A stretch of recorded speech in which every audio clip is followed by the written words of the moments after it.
Hey, tea sippers. Hey, hey, hey. Sorry I'm late. Sorry I'm late. Sorry I'm late. Sorry I'm late. Sorry I'm late.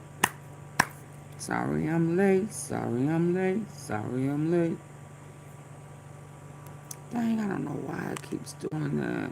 Okay, so listen. So let me tell you why I'm a little late. I mean, not that I like don't be late, but you know, y'all don't be hitting the like button, all right? So I guess I can be late. I don't need to be in no hurry, do I? But anyway, so listen.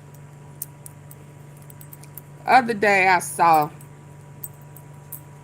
I'm gonna talk about the core four, but I'm not gonna start out with the core four because I'm not gonna come with them core four in that situation until y'all get my likes up. But I saw that the other day that there was something going on with the Somalis in Minnesota. And there was a YouTuber that went to a daycare the other day and was saying that there was like $1 million in fraud. So I saw it and I looked at it and I was like, okay, okay. But I didn't know, if I was going to touch it right off. I don't necessarily be quick to touch everything. Hi, Gigi. So I had sent the article to Shaker, and today she sent me one.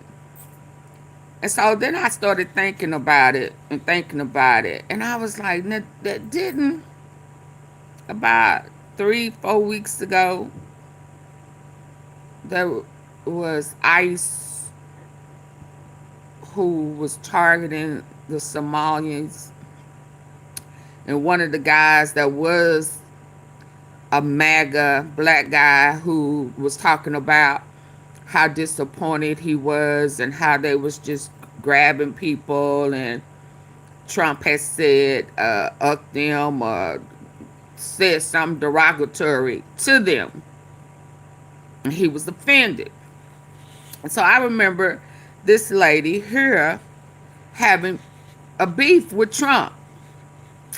So then, with what Room Shaker sent me today, I started thinking, I don't know if I'm falling for this. Hey, Cynthia. Then I started saying, I don't know if I'm falling for this because there was a huge beef and a personal attack with Trump. And we know how he is when somebody call him out.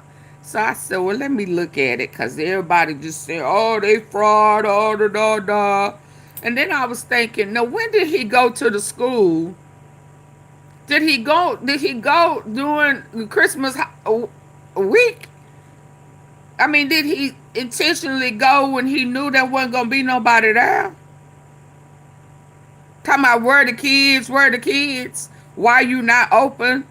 I mean, right? This is a holiday week, right? And last week or the other day was the day after Christmas. So I said, wait a minute, wait a minute, wait a minute. Let me look at this differently. So I'm gonna start with her when she was on Face the Nation, and I'm gonna see what she talking about. Then I'm gonna go and listen to this guy where they giving, cause it sounded too staged to me, and I know cause I saw Cash Patel. He doing all that growling and shit. So I said, well, hold on. Let me pump my brakes and let me listen with my gooder on what's really going on. So I'm going to start there. And then I'm going to move to the Epstein stuff. Let's go. And we're joined now by Minnesota Democratic Congresswoman Ilhan Omar. Welcome to the Phil program. Thank you. We have a lot to get to with you, but I want to pick up on where the Treasury Secretary just left off. He alleged that people who were tied to you or your campaign were involved in this broad, brazen scheme to rip off the Minnesota state welfare system. Had Do no you want to strings respond to that? attached. Do you know what he is referring to? I really don't, and I don't think the secretary himself understands what he's referring to. We obviously had people who were able to donate to our campaign that were involved. We sent that money back a couple years ago. And actually, I was one of the first members of Congress to send a letter to the Secretary of Ag asking them to look into what I thought was a reprehensible fraud that was occurring within the program. So this was, just for our audience, the Biden-era Justice Department called it the largest COVID fraud scheme in the country. So this is a different fraud. Pocketing COVID-era welfare funds, more than $1 billion in taxpayer money that was stolen. It was pretty shocking. Of the 87 people charged, all but 8 are of Somali descent, and that has added to the spotlight being put specifically on your community. Why do you think this fraud was allowed to get so widespread? Well, I want to say, this also has an impact on Somalis because we are also taxpayers in Minnesota. We also could have benefited from the program and the money that was stolen. And so it's been really frustrating for people to not acknowledge the fact that we're also as Minnesotans, as taxpayers, really upset and angry about the fraud that has occurred. I know I'm. That's the sound of an American. I am too for taxpayers who listen up. didn't Hello, do that my name PPP is Adam. stuff. But carry on. So, I do you get that. think, though, that there was a failure by the Democratic state government to police itself? This is some brazen, fraudulent activity here. Yeah, and that is what I alluded to in my letter that I sent to the Secretary of Ag, was to see where things were going wrong. How can this amount of money disappear fraudulently without there being alarms being set off? And it is something that, we have to continue to investigate. We have to continue to ask those questions. Large sums all over the world, not just in Minnesota. The organization at the heart of the fraud, Feeding Our Future, was to claim the probe was due to racism.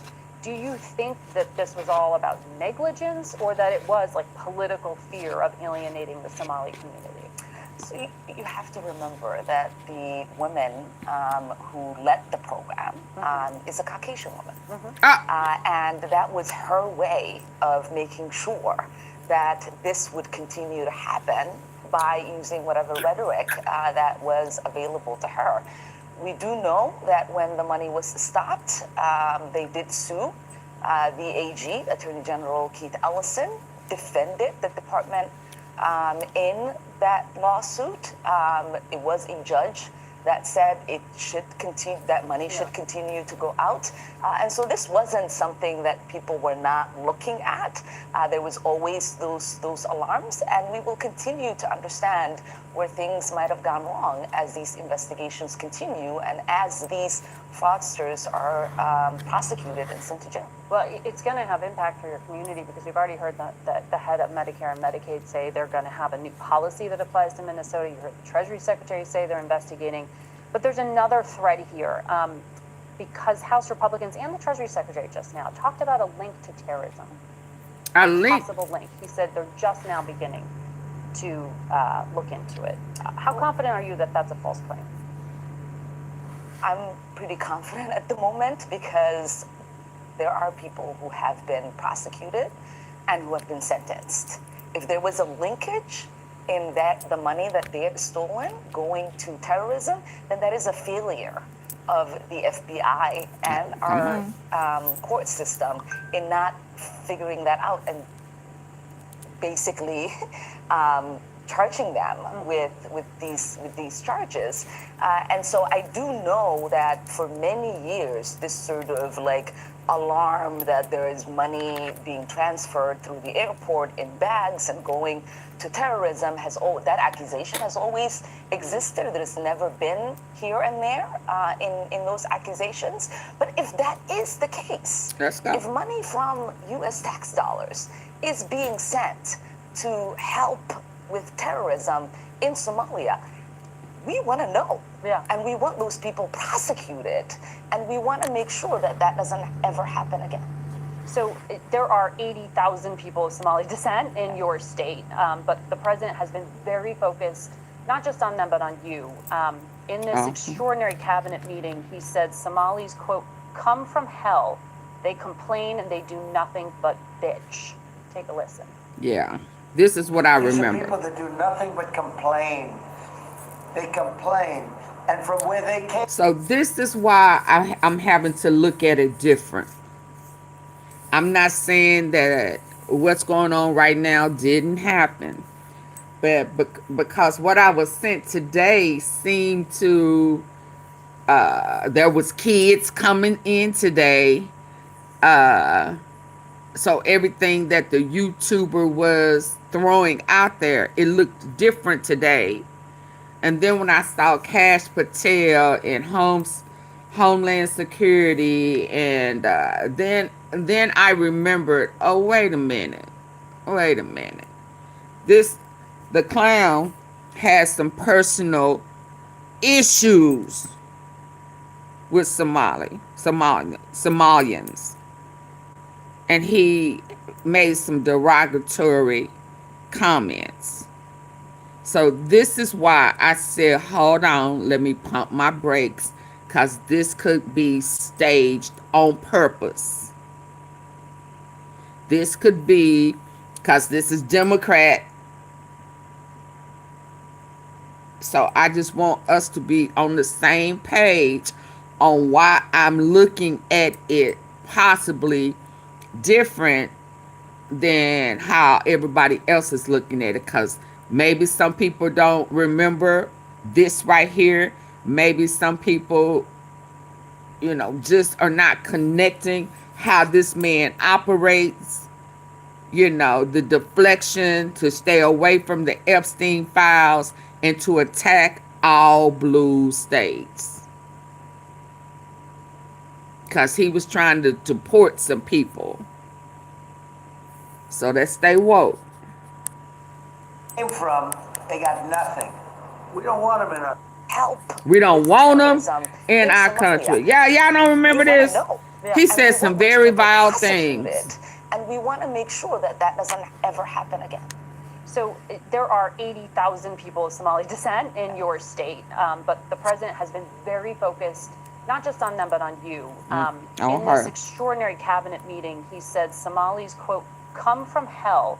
They complain and they do nothing but bitch. Take a listen. These are people that do nothing but complain. They complain. And from where they came from, they got nothing. We don't want them in our country. So that means he don't have nothing he wants from them.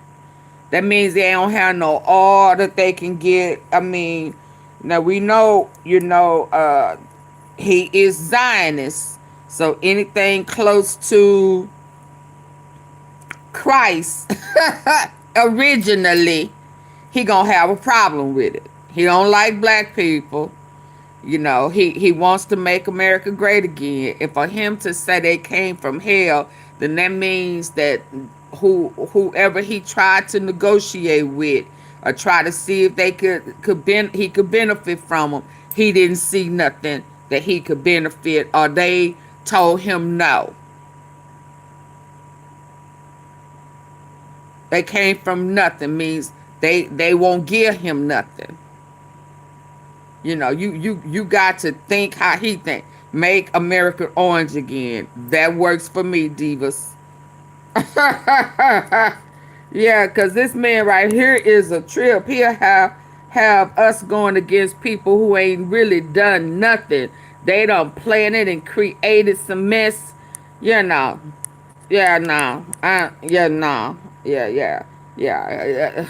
Come on, I'm trying to listen and not get irritated together. Come from hell. They complain and they do nothing but bitch. Take a listen.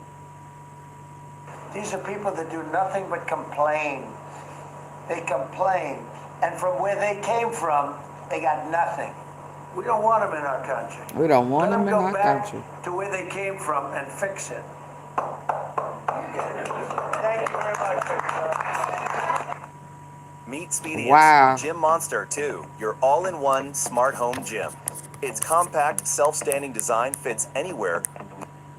That knocking is vehement agreement from his cabinet members there. I just wonder what the reaction is in your district to have that from the highest office in the land.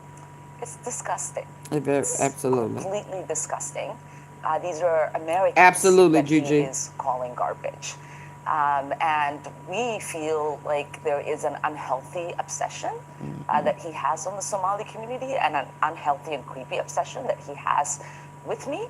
I think it is also really important for us to remember that this kind of hateful rhetoric and this level of dehumanizing can lead to dangerous actions by people who listen to the president. And 95% of the Somalis in your state are U.S. citizens. Yes. Just for clarity there. But the president has restricted all immigration processing, including asylum claims from Somalis already on U.S. soil, along with 18 other countries. ICE reports it has rounded up about 19 people, and they put out press releases with the images of about 5 of them that they say are the worst of the worst. Is that the entirety of the crackdown to date? Yeah, so far we know of the people that they've picked up in Minnesota. About 5 of them are Somalis. And from what I have read and from the people that I've spoken to, all of them had already had orders of removal. So these are not people who are undocumented, but people who have committed crimes and who should have already been sent out of the country. I want to ask you about something else that the architect of the president's immigration policy, Stephen Miller, said. On Thanksgiving Day, he posted, "No magic transformation occurs when failed states cross borders. At scale, migrants and their descendants recreate the conditions and terrors of their broken homelands." What do you make of this argument of failure to assimilate and sort of ruining America? How do you understand this? I mean, when I think about Stephen Miller and his white supremacist rhetoric, it reminds me, yes, it reminds me of the way the Nazis described Jewish people in Germany. And, you know, as we know, there have been many immigrants who've tried to come to the United States who've turned back, one of them being Jewish immigrants. We know the way that people were described who were coming from Ireland, Irish immigrants. We know the way in which people were described back then when they were Italian immigrants. And to me, you know, we're yes, of course, ethnically Somali. We are in this country as Americans. Yeah. We are citizens. We are productive part of this nation, and we will continue to be. Congresswoman Omar, thank you for your...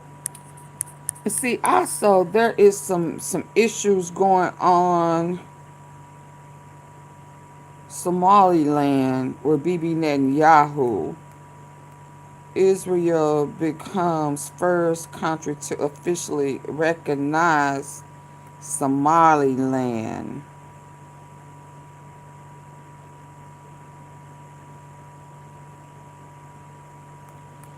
Which would also be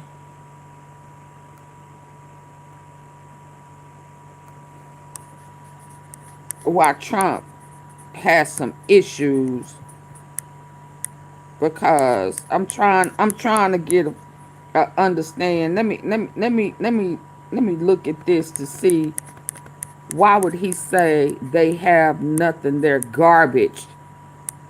Is Somaliland and Somali the same? Hold on, because I feel like this is a setup.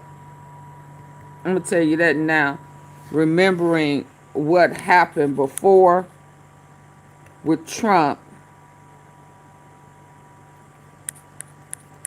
And now I'm seeing Bibi Netanyahu I haven't been to the grocery involved. store in months Yeah, you because know, this delivery service offers hundreds of high but quality let me non-GMO listen with my groceries. good ear. Mr. President, Mr. Prime Minister. it's good to talk to you. And before anything else, I want you to know that I'm signing now, as we speak, Israel's official recognition of Somaliland and its right of self-determination.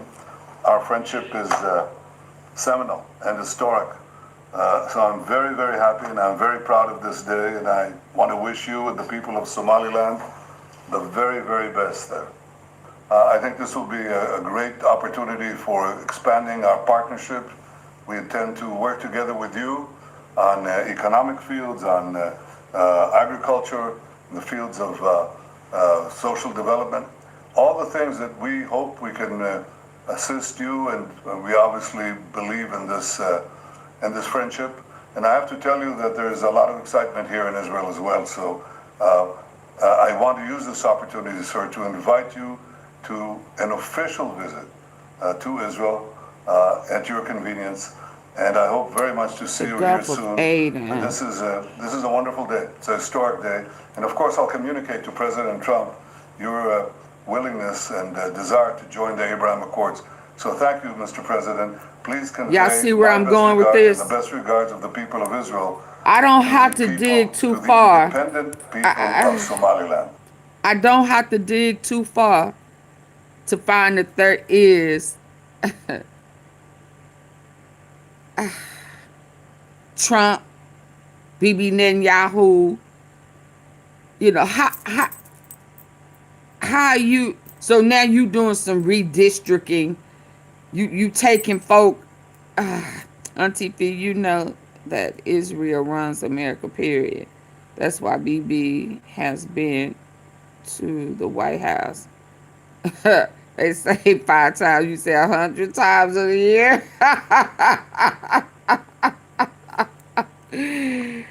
Yeah, man, they tripping. How far is Somalia from Somaliland? Why is Somali called Somaliland? The name Somaliland is derived from 2 words, Somali and land. You see how they done named it Somaliland.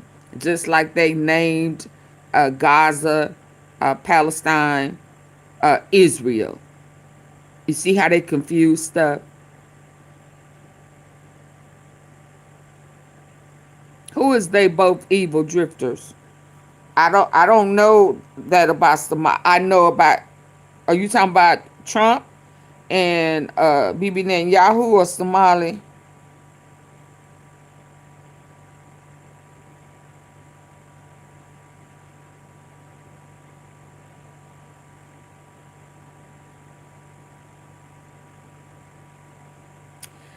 If I'm gonna be truthful, GG, it's not even a BB issue. BB is from Poland. BB is from Poland. He went to school in New York, and he went to elementary in New York, and he went to high school in Philadelphia.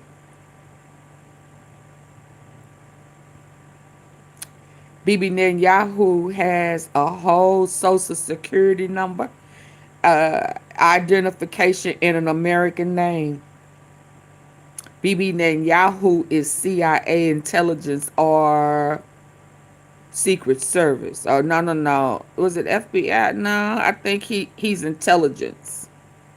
Did you? Yeah, so it ain't really a Bibi Netanyahu issue. Yes, Bibi plays soccer in the U.S. Absolutely, in Philly.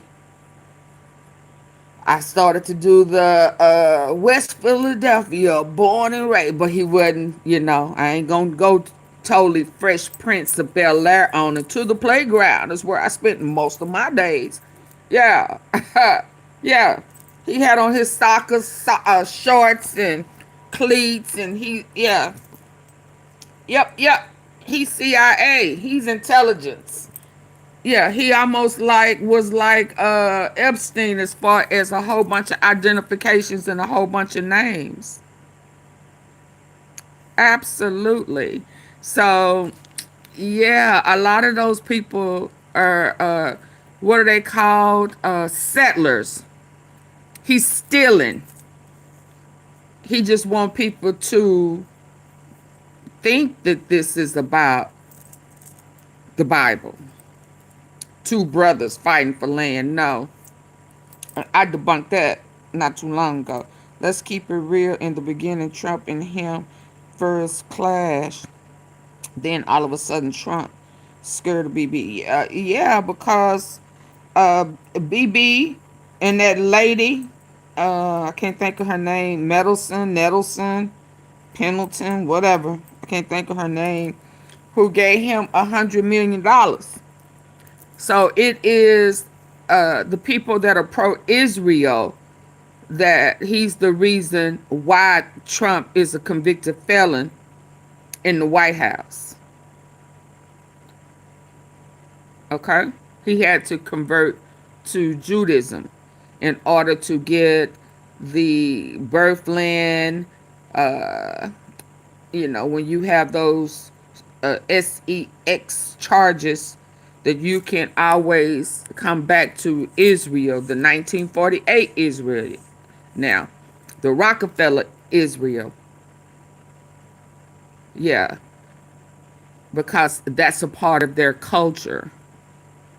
Playing with kids, screwing the wall when they be going back and forth to the wall, Uh, yeah, that's a part of that. What is it? Bohemian Grove, all that type of stuff. Yeah, so that's why I have to start digging and remembering, connecting my dots when even with this Somalia stuff, because now I'm digging, I'm seeing that there's a land thing with Bibi Netanyahu. So that's why a Trump will be so aggressive. First she's woman, then she's black, and then Bibi Netanyahu wants to acquire their land. Now they're redistricting. So some of the same stunts that Trump was pulling over here in our land, you understand, trying to dominate the districts so that he could be, they can get back on top and get the majority of the red states. It sounds like he's pulling these same stunts over there and have changed the name from Somalia to Somaliland. Yeah, it's all about land. That's why. So what's the difference? One is about Somali, and the other is land. Two words.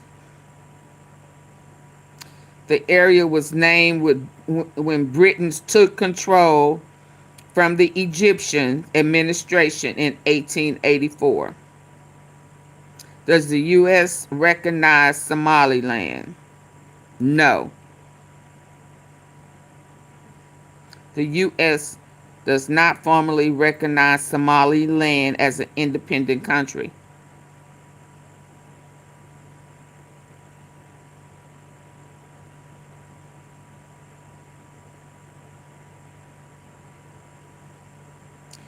Before I move on, what value do they have?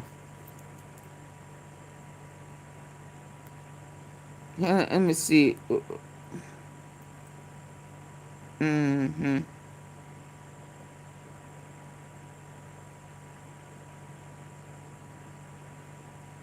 What with their religion? They're Muslim.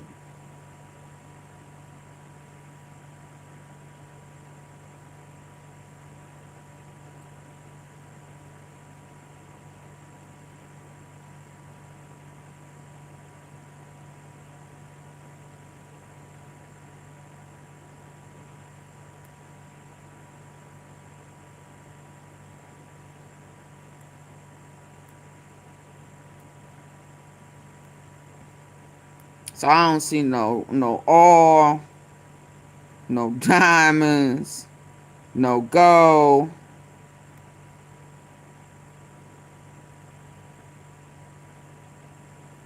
Yeah, they don't have nothing that Trump would want. Okay? see where I'm going with that? And we are not going to recognize Somaliland. But we can't create no fraud with them. The other group is the chairman of the party and the vice president. And key officials are here. Mr. Prime Minister, I accepted the invitation. I am ready as soon as possible for that arrangement that can be made. We shall arrange it very soon, and please convey my warmest regards to your colleagues and to the people. Thank you, sir. Thank you Why the very, very BB much. Netanyahu want them Thank you. See you soon in Jerusalem. Next year in Jerusalem, we say. It's a few days from now. Thank you, sir. Sure, I will be glad to be in Jerusalem as soon as possible. Yeah, because typically, I mean, I guess he can want the land to build that new world order. I mean, you know, that's what it's primarily about. Let's make no mistakes about it. It's a new world order. And it's about taking over, period. Taking over their land. And especially if their land has something to offer. Okay, so let me get out of that. And this is where I first saw it. The same way, all of them. Let's see if anyone opens. Yeah, let's see. We're in the middle of a strip mall here inside of this neighborhood. In fiscal year 2025, this facility, which has its license for 74 kids, was paid $1.26 million in tax money. And there are no kids, and all the facilities are the same way, all of them. Let's see if anyone opens. Yeah, let's see. Once again, I tried to All of find a that spot for my all son of that Joey. sounds staged to me. Yeah, let's see. Yeah, let's see. It sounds targeted and staged. So this is what I saw first. Oh, did I stop it? My bad.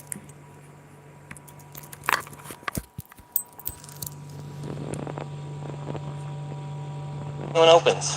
Yeah, let's see. Once Yeah, again, I let's see. tried to find a spot for my son Joey, and they would not open the door. I want to put my son Joey in daycare. Cuz I need a spot to put my son Joey. Yes.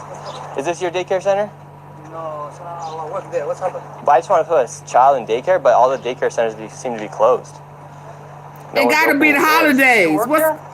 I was, yeah. What's happened? Where are the kids? Yeah? It says it's licensed for 74 children. Right here, state of Minnesota. Where are the kids? They Yeah. got paid $1.26 million in fiscal year 2025. It says they have a capacity for 74 children. When? No, when? Where are the kids? Right here. State of Minnesota website.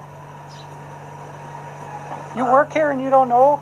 I don't know. I was there before. I don't know what's going on. Were there any kids when you worked here? He's there. Kids there. What's How happened? many? I don't know.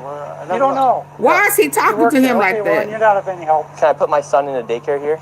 No, I don't know. Can I speak Maybe to it's someone? the holiday week. No. It's Yeah, I closed would for like to see if I can Christmas. put my son Joey here. Who's your son, Joey? My son Joey.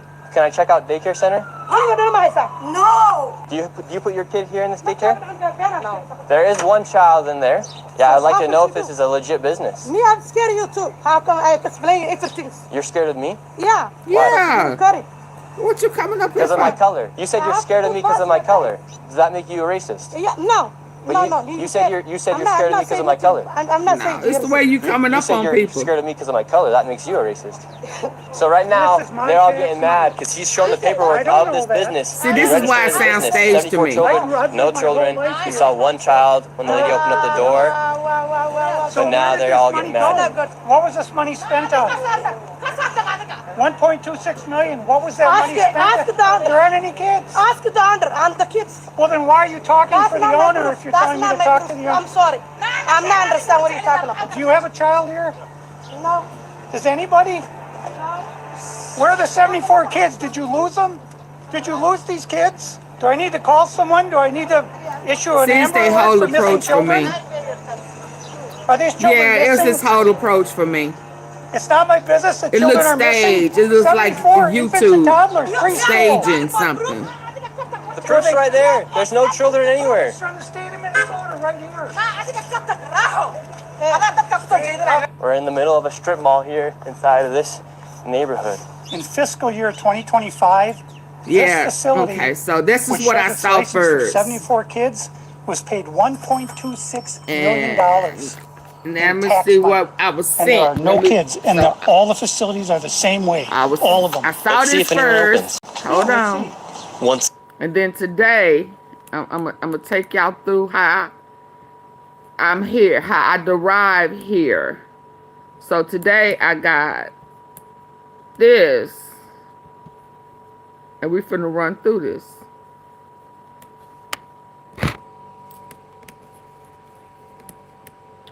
Yeah, he called them garbage, piece of shit.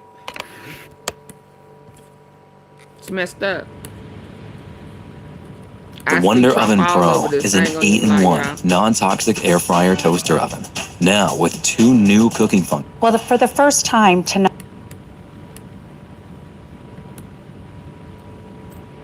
He a whole YouTuber, and if you know how I know how people be staging stuff for content. Let's go. Well, for the first time tonight, the state is responding to a viral video alleging more fraud in Minnesota, this time daycare fraud. Since it was posted last week, the video has racked up millions of views, even catching the attention of the FBI director. Lou Raguse had the latest on the response from the state.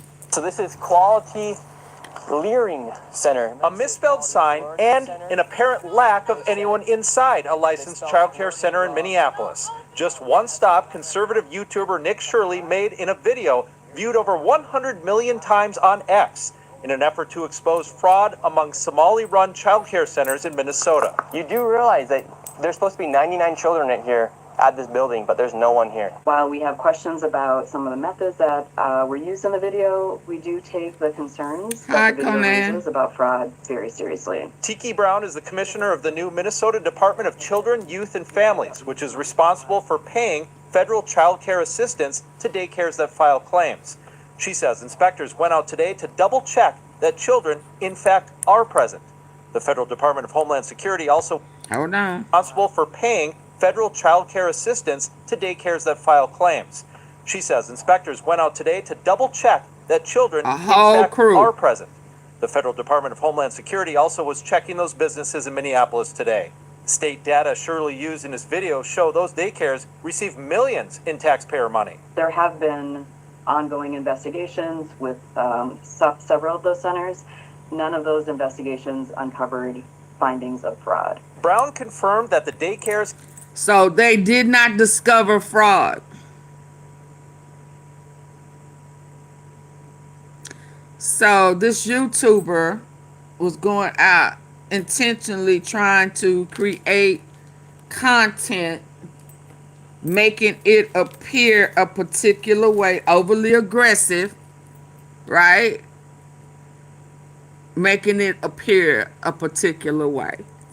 And so I want to be clear on that. So now it sounds intentional to me. Today to double check that children, in fact, are present. The Federal Department of Homeland Security also was checking those businesses in Minneapolis today. State data Shirley used in his video show those daycares receive millions in taxpayer money. There have been Trump. He said they was garbage. With several of those centers. Go home. We don't want them here. We just uncovered. heard Trump say we don't want them here. So now he trying to dig. He got Cash Patel and FBI digging off into their businesses to defund them, find them guilty of something, and then deport them. Come on now. We're not going to play slow to Trump's maneuvers. And people ain't talking about the Epstein files really today, right? They've been talking about Bibi Netanyahu. In here yesterday, it was, what's his name? Zelensky. You know, now they bombing. We're talking about Putin and Russia and, you know, all of that. Now is this YouTuber with this stage content. Now, wasn't FBI, wasn't Cash Patel? Was he not a YouTuber? Yeah, I mean, it's just all too staged for me. But let's continue to In his watch. video show those daycares receive millions in taxpayer money. There have been ongoing investigations with several of those centers. None of those investigations uncovered findings of fraud. Brown confirmed that the daycares in Shirley's video have active licenses with the state and continue receiving payments. The exception, one that closed years ago, and the misspelled Quality Learning Center, which Brown says permanently closed last week. In a strange contradiction, however, our cameras this afternoon captured dozens of children being dropped off at that daycare. The manager telling us they are legitimate, they are open, and they never have been closed. Now, I confirmed this afternoon that the State Department of Children, Youth, and Families has a total of 55 open investigations related to the Child Care Assistance Program. And the department tells me that they hope to have more information for me tomorrow about their site visits today. One more thing to add, Carla. The commissioner said that all of these places had been visited in the last 6 months, and she says that there were children present. So we'll see what they come up with tomorrow. So does that mean that the YouTuber went intentionally when they knew the kids were not going to be there because of the holidays? Man, come on. Come on. To put out these fake ass narratives on purpose to draw attention so that you can justify, so they can get people to rally behind this staged narrative. All I had to do was remember that Trump turned on this neighborhood and old girl ripped him a new one, and he came out saying that these people who were from Africa, we don't want you here. Yeah. Hold on. I got another one.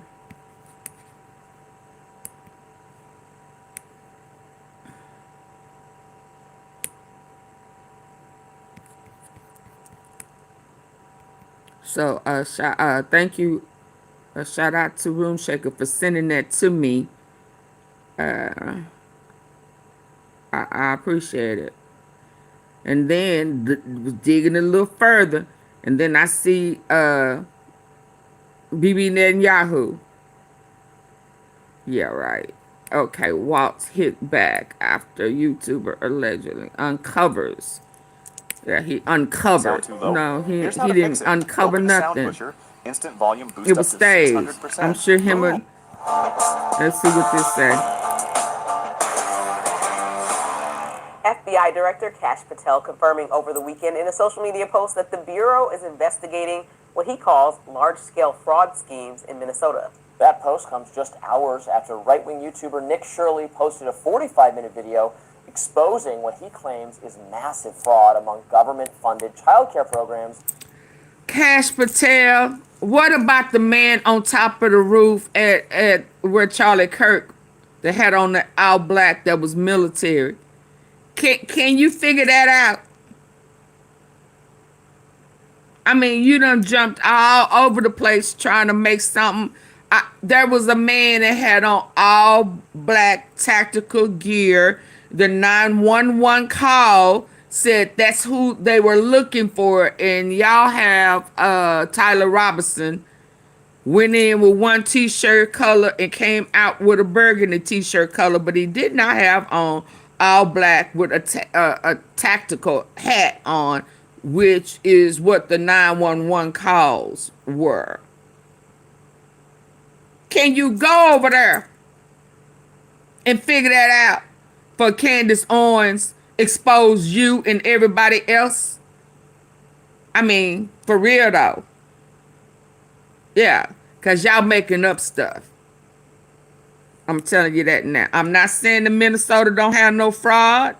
I'm just saying this daycare stuff that they have been investigated now. Y'all went during the Christmas week. And they was closed for the holidays. There was no school Friday. What we doing? What we doing? What we doing? And I mean, if you happen to go to college campuses last week up until what, January 13, 14, 15, ain't nobody gonna be there. Don't mean that the funding of the school, Patel needs to investigate this. Exactly. This is crazy. This is crazy. In Minnesota, it apparently shows several empty daycares, including one with a misspelled sign. That doesn't inspire confidence. Shirley also attempted to confront the owners, the operators of those facilities. That video received praise and sparked outrage on the right, outrage over what he exposed. From the Vice white. President J.D. Vance, y'all hear that? The video on X. From the right, because they are left. So that means that you are intentionally focusing on attacking left, which is this lady's district. Let's go. And wrote this. This dude has done far more useful journalism than any of the winners of the 2024 J.D. Vance Pulitzer Prizes. Adding what's happening in Minnesota is a microcosm of the immigration fraud in our system. Politicians like it because they get power. Welfare chiefs like it. Absolutely, Gigi. And Republican Congressman Tom Emmer took a shot at Minnesota Governor Tim Walz in his own post. Quote, Trump and while billions were stolen from hardworking Minnesotans. It looked like J.D. Vance and what's that other guy, Cash Patel? Was uncovered in one day. The fraud in Minnesota is so brazen, so vast, it's impossible. Walz's administration to speak like this, speak like your mama.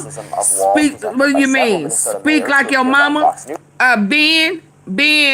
Okay, y'all. Hold on. We got one that took the bait. Ben, fuck a nigga, Markston. Yeah, I said it how I wanted to say it. Ben, fuck a nigga. Do you not know that you are black, Benji? Hello? Ben.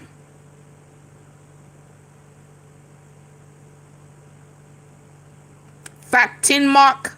Do you not know that you are black? Do you not know that our DNA is in you? We are the original. Do you not know that? Why you trying to be funny? Hello? Yeah. Do you know your ancestor had black breast milk in their mouth? Huh?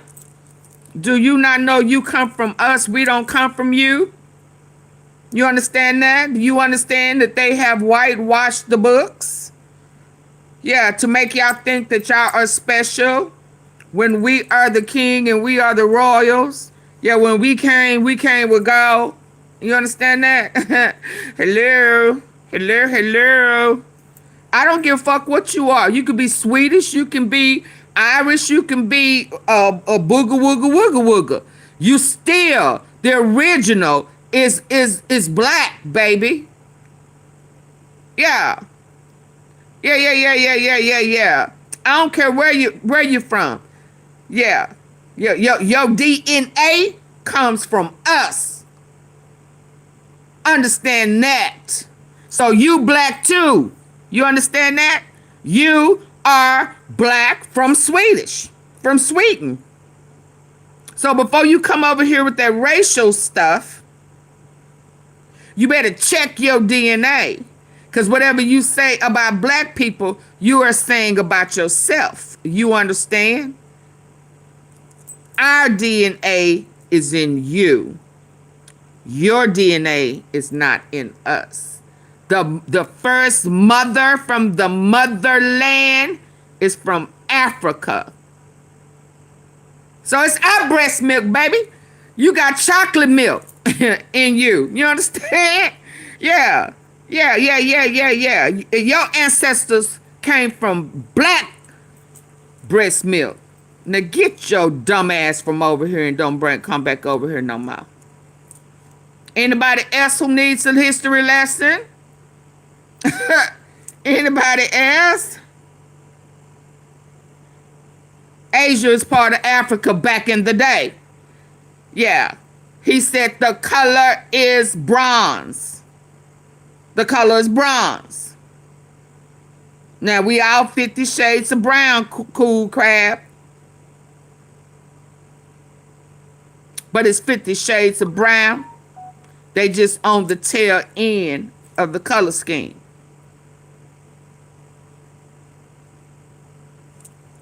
Yeah, we didn't come from them. They came from us. I understand that there are black Asians. I understand that race, that origin, there it was black. I understand that too. They're still black. They still came from the it's same thing.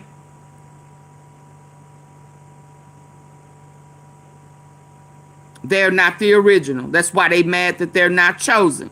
That's why they're over there stealing the name and calling it Israel, stealing land and calling it Israel to try to mislead the people.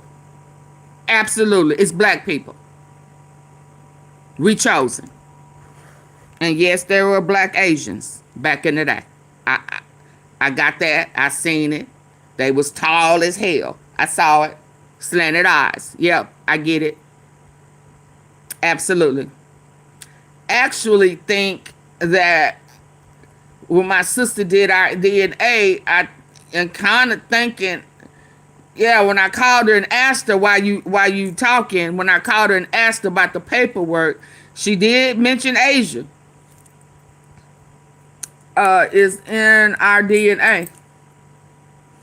But I couldn't remember where it was saying.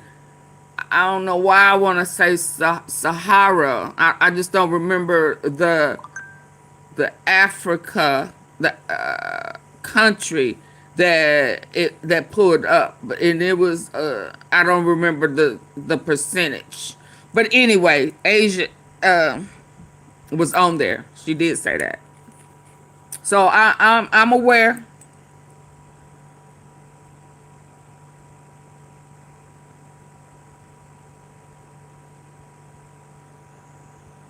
I mean, I'm just tired of them thinking that they can try to insult us with the black and the white and the N-word. And yeah, I'm no longer gonna play the game with them. I'm gonna let them know they need to stop believing the hype. They black too. Yeah, they just on the lighter end of the 50 shades of brown. Yeah. Y'all double tap the face of the screen and get the likes up for me, please. West Side.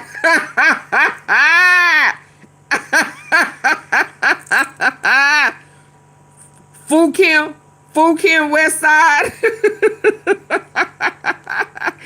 I get it. I just wanted to, you know, I like educating them or reminding them to shoot a little power wash that white paint off, baby, because it's counterfeit. So whatever you think you're gonna say derogatory about black people, baby, you better read the memo. You better power wash that picture and get that white paint off of it, boo-boo, because behind that counterfeit is black, brown skin, kings and queens, royalty, yeah, empresses and Cleopatra, yeah, all of that good stuff, yeah. We're not gonna play.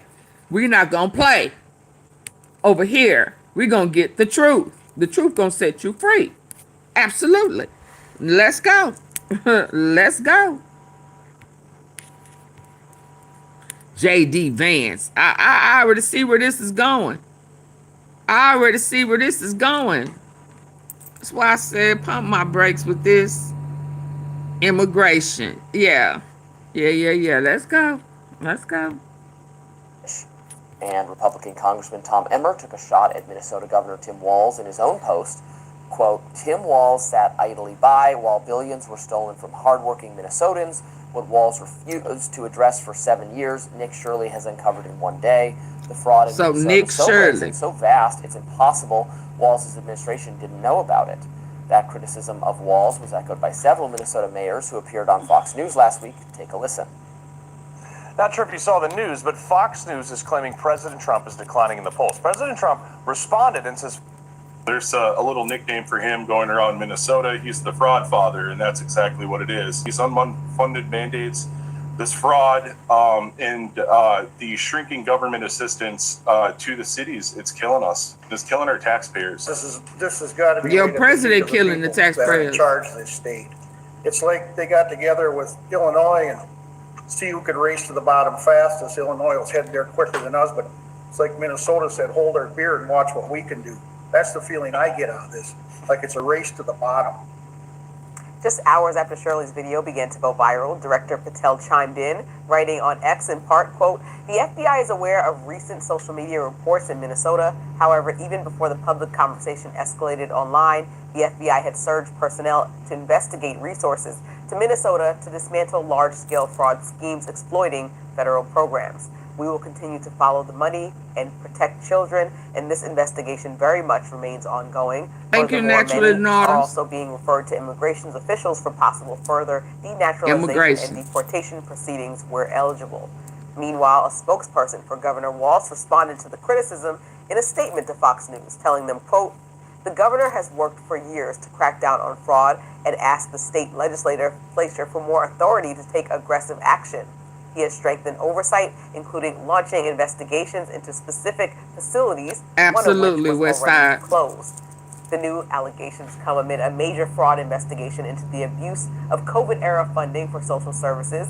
Dozens have been arrested in that investigation, many of whom are of Somali descent. So I watched this video by Nick Shirley. Now I'm gonna be honest about that PPP and COVID fraud. Daycare centers that received state funding. I believe that this is just my opinion. This is my opinion. His first term, I felt like he set Brown's the browner skin of 50 Shades of Grey, even the lighter skinned ones, the Caucasian ones. Up with that, his intention to me was to come back and hit them with fraud, just because he did it, and he left it available for other people to do the same thing. He fudged numbers, create businesses. Didn't already have businesses. They created them once they got the money, some of them. And none of them had employees. It was just all fraud. So, you know, it's a lot of people. A lot of them. A lot of them I know. Personally. You know. So, you just can't put that on. A lot of red states. Yeah. A lot of red states. A lot of people, period. And people who had legitimate businesses had once they applied, they was denied because all the money went to these fake, over-exaggerated applications. And I'm gonna be honest with you, for somebody who did not take the bait and did not get the money, did not lie, did not change numbers, increase them, say that, you know, I had 5, 10 employees, never had a business. Some of them was on government assistance. Some of them was on EBT. And then how you gonna have a business and you getting food stamps? So all of this to me was a setup. It was to lure people in to commit fraud. That's just my opinion. So was a soybean farmer got government bailout and sold the company. He wasn't a farmer. See, that type of stuff. So for them just to target this community in Minnesota, and that was statewide, worldwide in the U.S. And I'm just gonna be honest. And they're not operating. There's no children enrolled in them, that as far as you can tell. Yeah, that's not true. He interacts with, who work there, are very evasive. As soon as they realize what's going on, they're like, oh wait, we don't know anything. Look, I certainly want to see further verification from other journalists, left, right, and center. Let's let everyone have a crack at this to make sure the story is being presented to us accurately. So I want to withhold a little bit of judgment, but it looks real bad. Really devastating. Misspelling on the sign is not a good thing. No children, and he proceeds like, I would like to enroll my child. How do I do that? And everyone's like, what? They didn't have an answer for him. There's no children. Look, I didn't like good. I didn't like the Learning Center sign either, with no end. Yeah. But that's been so up I there. thought that was ridiculous for a learning center, whether it was active or inactive. It's not appropriate. It's like the Derek Zoolander spell. Center for kids who cannot read. Yes, exactly. How are they to learn how to read if they cannot even fit inside the building? Okay, so I don't think that, I think, like you said, we have to proceed with caution because while I appreciate a YouTuber and somebody who's a self-proclaimed journalist, or whether he studied journalism or however, it doesn't make you the good journalist. I don't care whether the he active studies reporting or not. and the active being in the field and vetting of sources and making sure that he pursues some of these daycare centers or entities and ties them directly to the funds that he's saying they have. I'd like to see all the information, and if he presents that fully in future docuseries that he has on his site, he's doing the work great. no one else would do. He should, and people should follow up. Now that they have the ball Well, he in needs to hand, follow they can go ahead up. and shoot Now it. that they have went out there today, he needs to do a follow up. Two things can be true, like Somali immigrants and other people in Minnesota could have done egregious crimes that they need to be held accountable for, and at the same time there are people yelling to say that the administration is using this fraud scheme opportunity to No, he didn't. He had that all white Somali man. migrants, which is not right. Those two thoughts stand firmly in my head as both accurate. I want to know if he a part of Turning Point USA. He got Vance and he got all the Trump people. When he responded to Feeding Our Future, damn near his whole cabinet. From a judge saying that the FBI is in the middle of this investigation already, and for him to stay back and that they have it under control. So he couldn't really act after 2022 in that regard with Feeding Our Future. But he's saying prior to that, the federal government is the one that eased the restrictions around pandemic era. And that was Trump.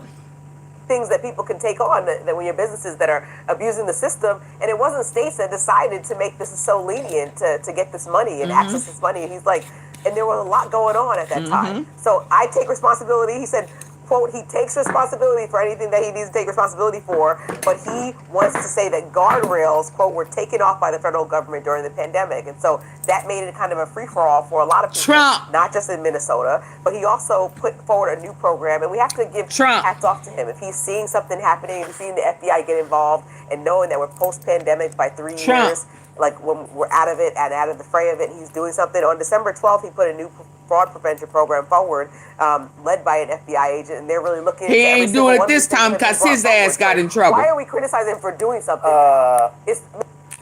He ain't doing it this time around because his ass got in trouble.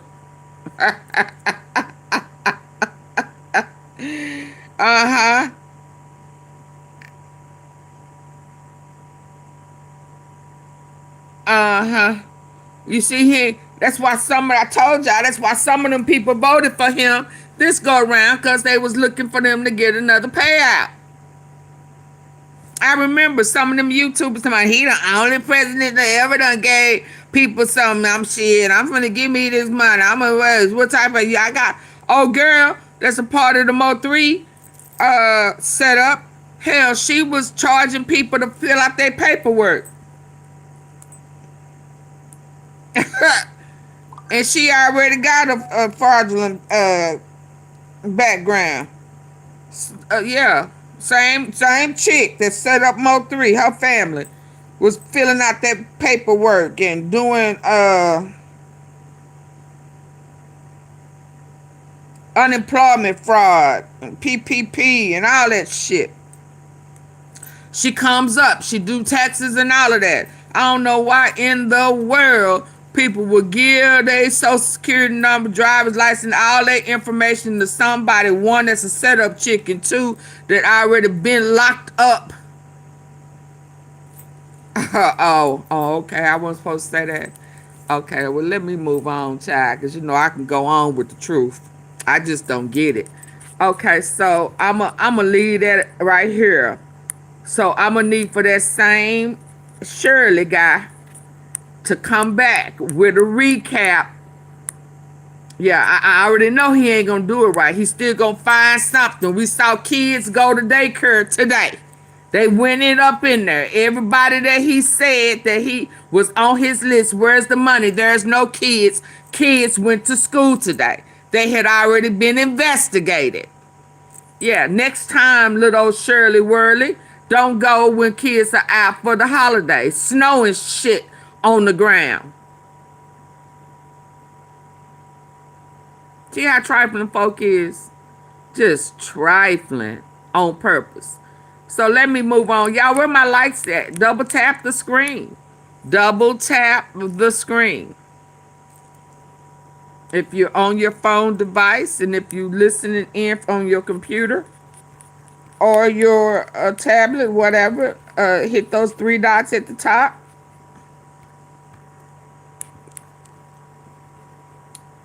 It's three dots at the top.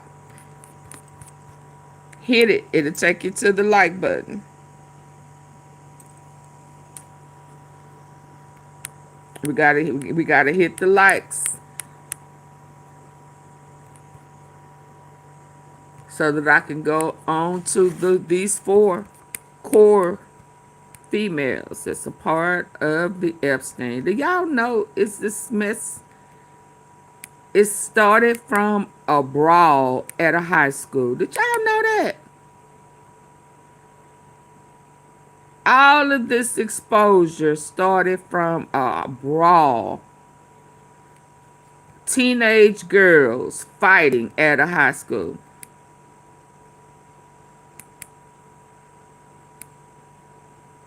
Did y'all know that? Yep.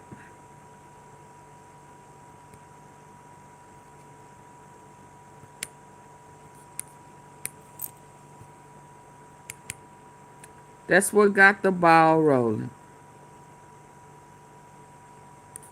A brawl. 2 girls fighting at a school.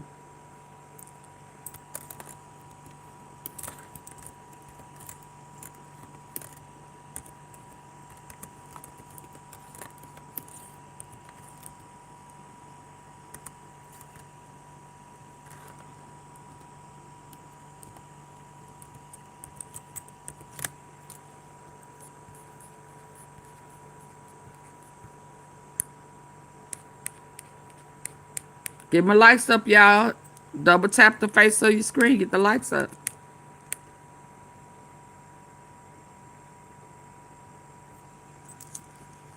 Bill, did you hit the like button?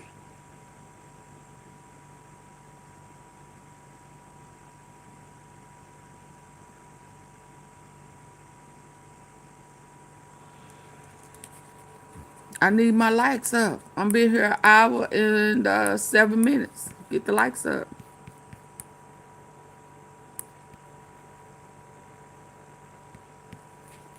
Two girls. I said, Lord, have mercy.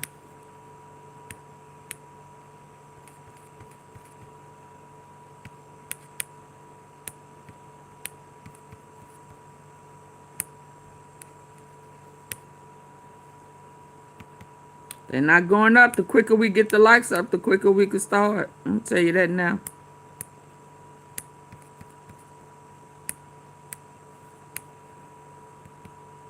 All you have to do is double tap. It don't cost you nothing. You won't be billed nothing.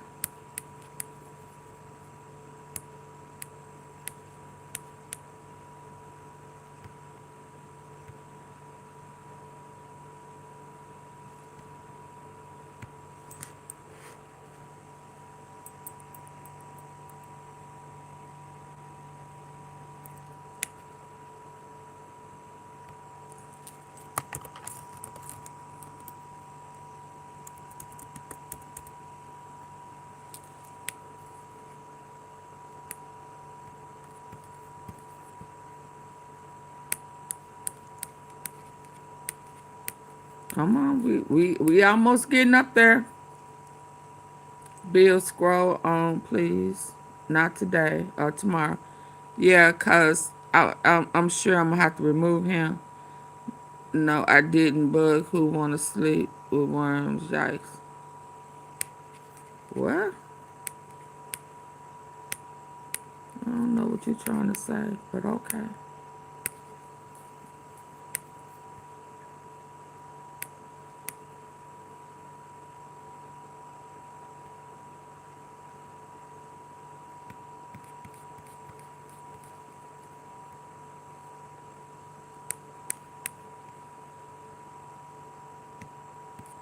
I don't think that's the first one I saw though. Hold on.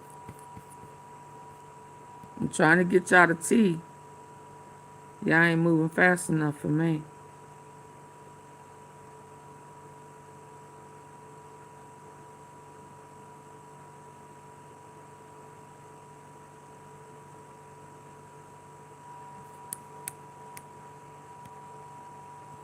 Throughout the world, you are not alone. About the guy, this is before it became fashionable to bash Donald Trump over his connections to the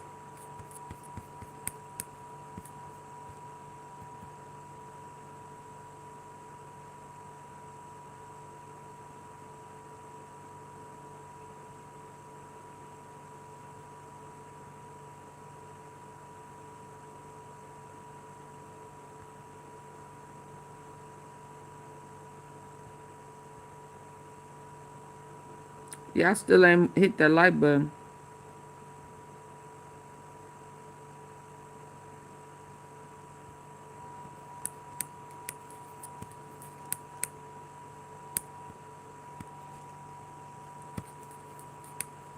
So y'all not ready to get to that part of it, I guess. Okay. Kristi Noem posting video of Homeland Security Y'all not ready to get there. investigators on the ground in Minneapolis, saying they are, quote, conducting a massive investigation on I was child care saying and who other want to sleep rampant with fraud. Trump. Yikes. Okay. Okay. Their investigation following a viral video that now has nearly 114 million views on X, where independent journalist Nick Shirley appears to show daycares and other businesses that received millions in state funds with no kids inside. Correspondent Just Garrett lying. Kinney is live with more.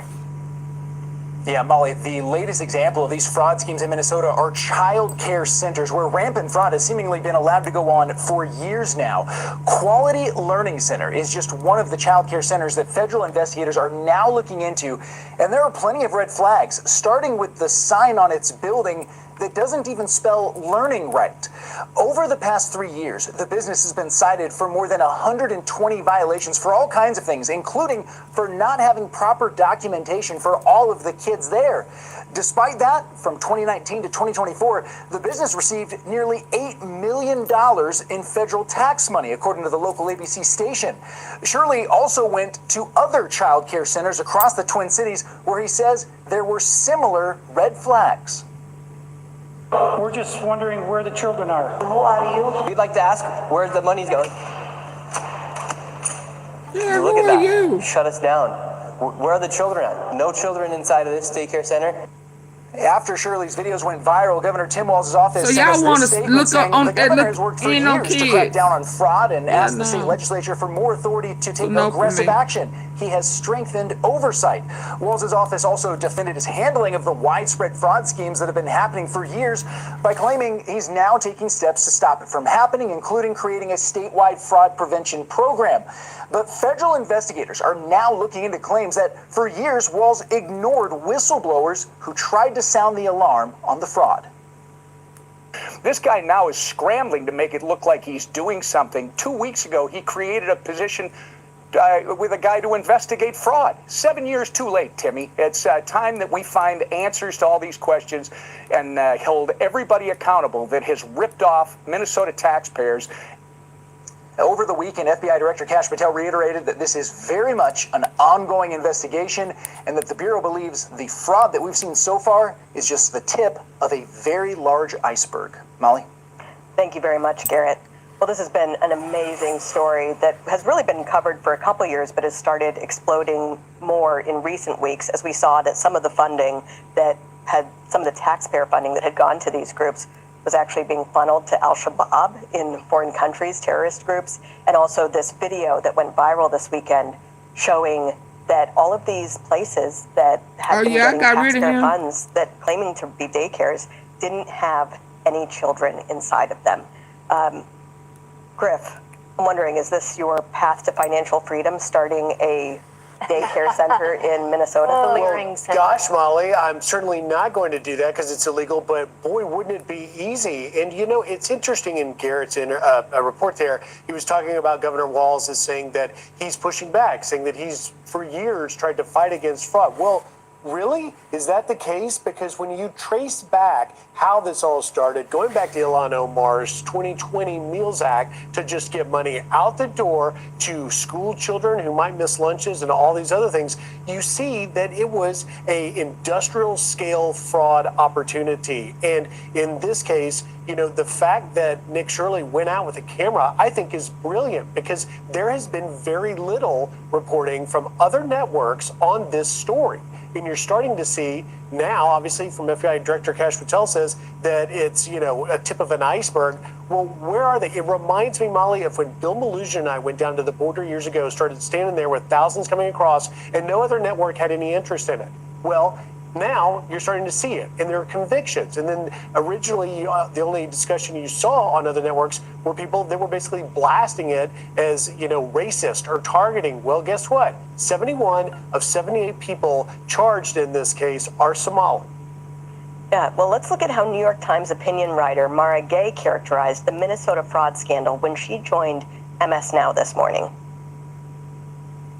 There's also other scandals in other states, for example, the Mississippi welfare scandal. And this is not unique to politics. Americans know that. But of course, the other factor here is that because it looks like the Somali population in Minnesota, the Somali immigrant population may have been at involved in some way, those people are being scapegoated. And that community is being scapegoated in a way that certainly serves the far right.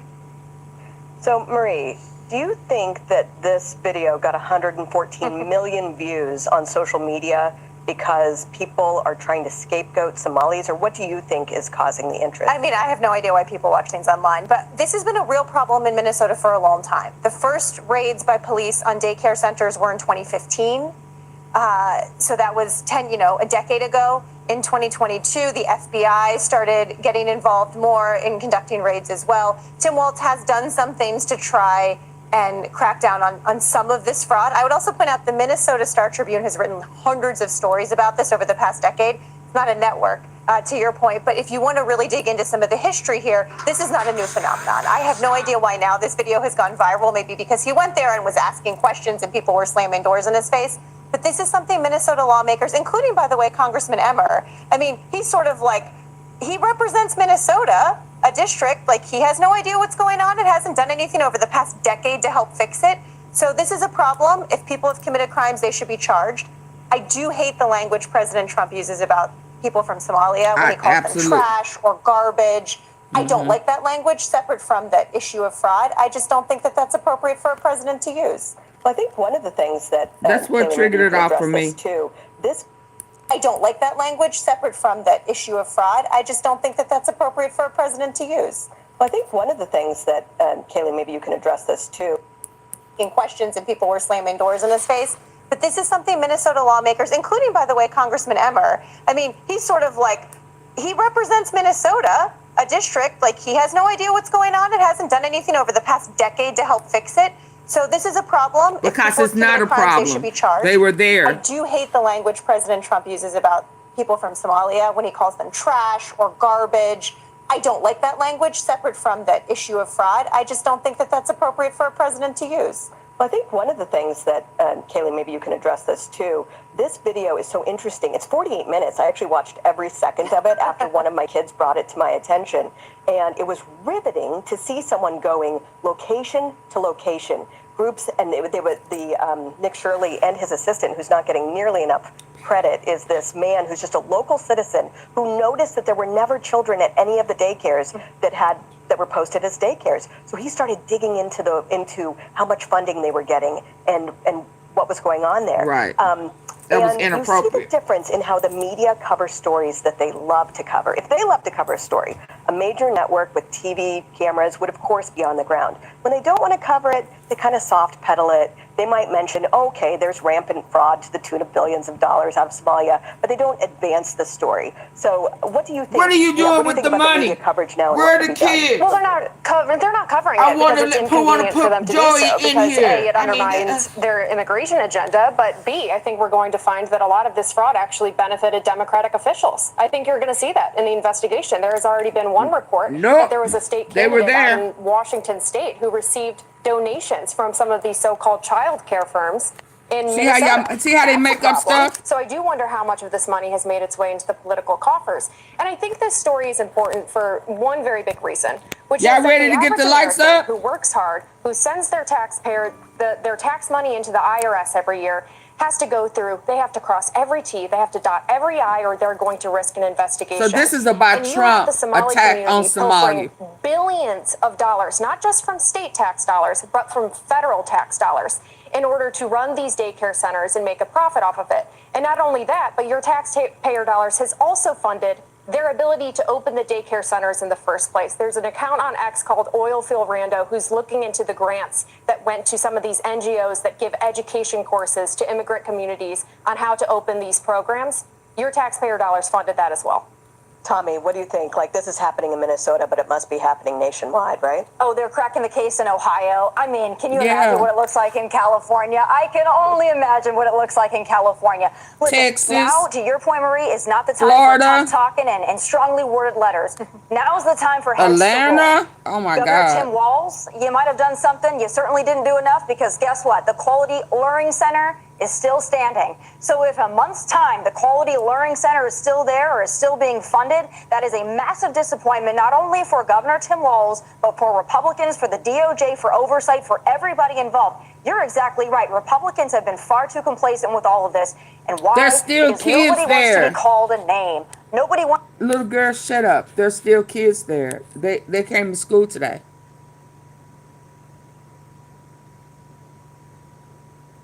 So you're going to find something to say. Still, they showed them, the lady who funds them says they'd already been investigated. And every time they went, there was kids there doing winter break, Christmas break. Who goes during Christmas holidays when the place is closed?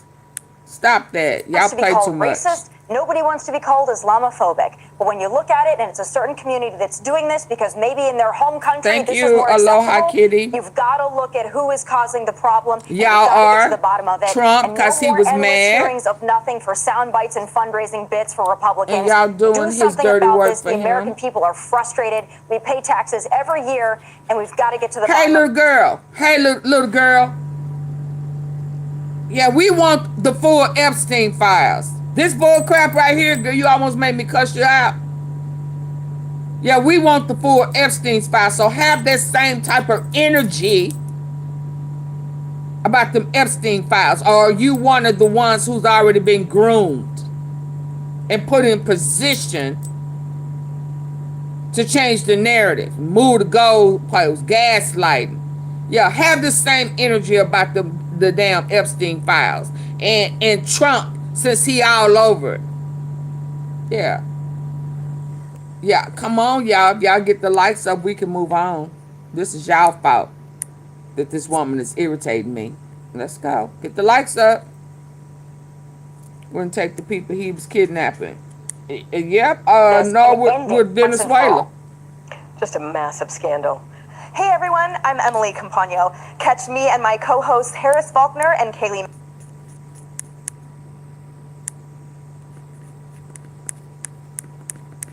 Yeah, anytime he can't get nothing from you, you're not of interest to him, of value to him, and he gonna talk to you ignorant.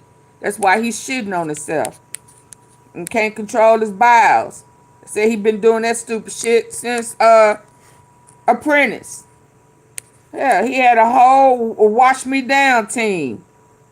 Be sitting there looking stupid like he don't know he done had a run. I mean, man, and you had a nerve to be talking smart and talking about people. If you don't sit your toddler ass down, pull up diaper. Shit, man. You treat you like they do them dogs. Put that dirty ass shit in your face, let you smell it, so that you can stop shitting all on yourself. Ain't that what they do to them mutts? Where's this thing at? Get me off. Where is it at? Ain't that what they do to dogs? Let them smell their own poop.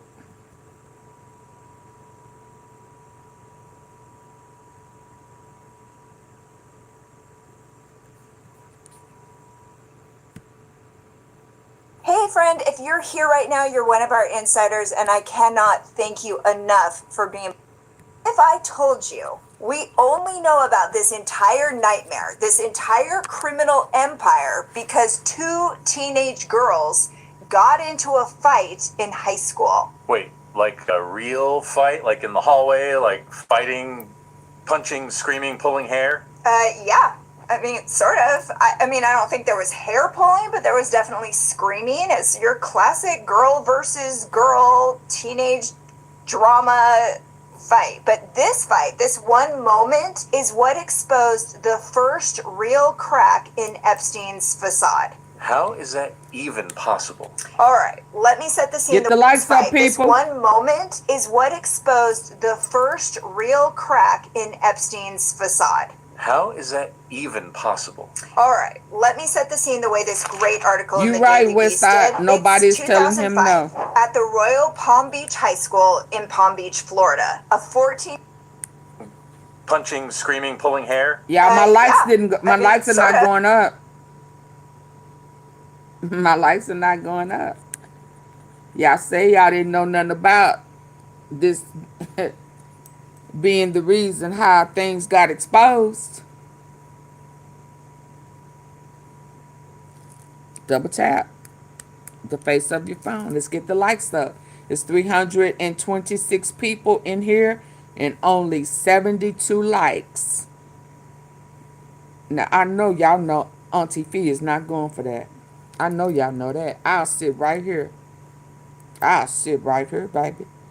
All I'm asking y'all to do is double tap the face of your phone. If you listen, if you ear hustling, if you eavesdropping for the good tea by way of phone, just double tap the face of your phone. If you chilling in the clouds, up in them bushes, yeah, with your good ear on your computer or tablet, hit them three dots at the top right and get my likes up so you can learn something about the core four. The core four that got the plea deal that Ghislaine Maxwell thought that she was entitled to. Yeah, they came out. They started out as victims. They got groomed and then turned into workers. Kind of like some of what them Erica Kirks and Pam Bondys and J.D. Vances and all of these people that's tied to the intelligence and the military. Yeah, with this organized crime stuff. All these people are tied together. So these four teenagers turned hookers turned recruiters got the sweetheart deal by way of Trump, Acosta, in Florida, Mar-a-Lago, you know. Double tap, y'all, come on. I'm ready to go. I'm not going to be on here much longer.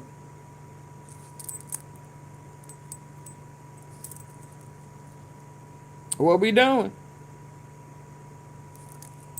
Y'all don't want the tea?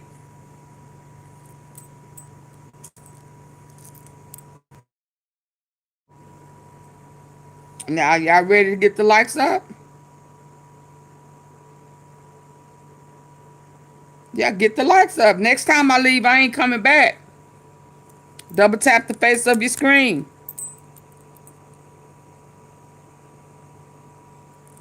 Hit the 3 dots.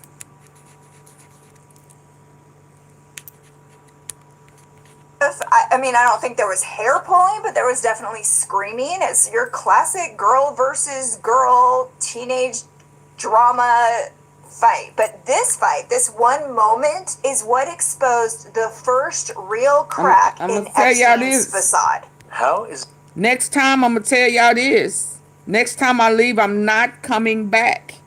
Get the likes up or get out.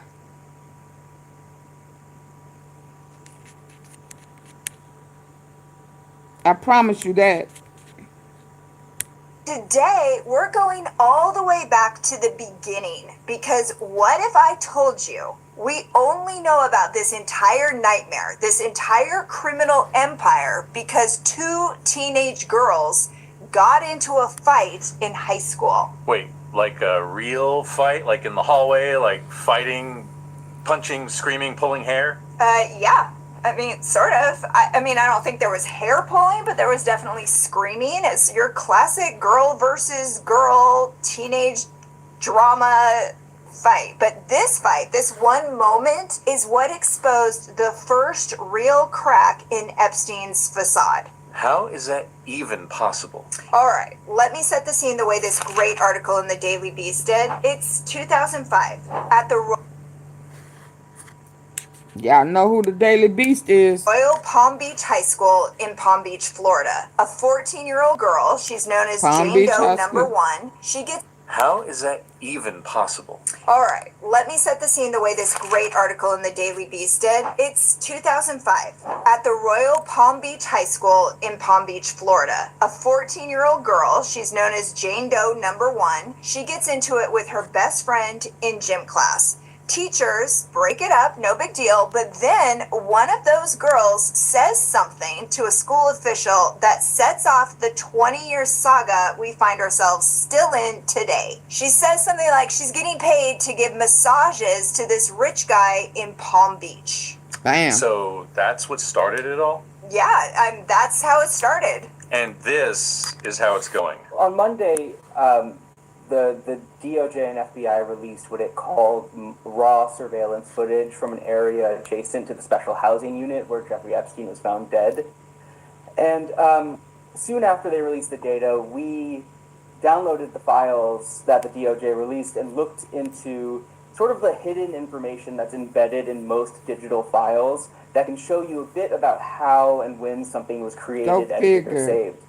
It's kind of like a video's digital paper trail. And in this case, the metadata showed the footage had been edited using Adobe Premiere Pro, which is a professional editing you're tool. welcome, And Norma. it was saved several times and stitched together from 2 separate clips. So he either took his secrets to the grave or someone made sure he did. And the timing is so suspect. He was just about to have a bail hearing. Check out this clip of his brother explaining it to Law and Crime Sidebar with Jesse Weber. So there was a chance he might have gotten bail. And that hearing was scheduled in, I think, for the 12th, in a couple of days. So then I'm thinking, if he was going to kill himself, wouldn't he wait?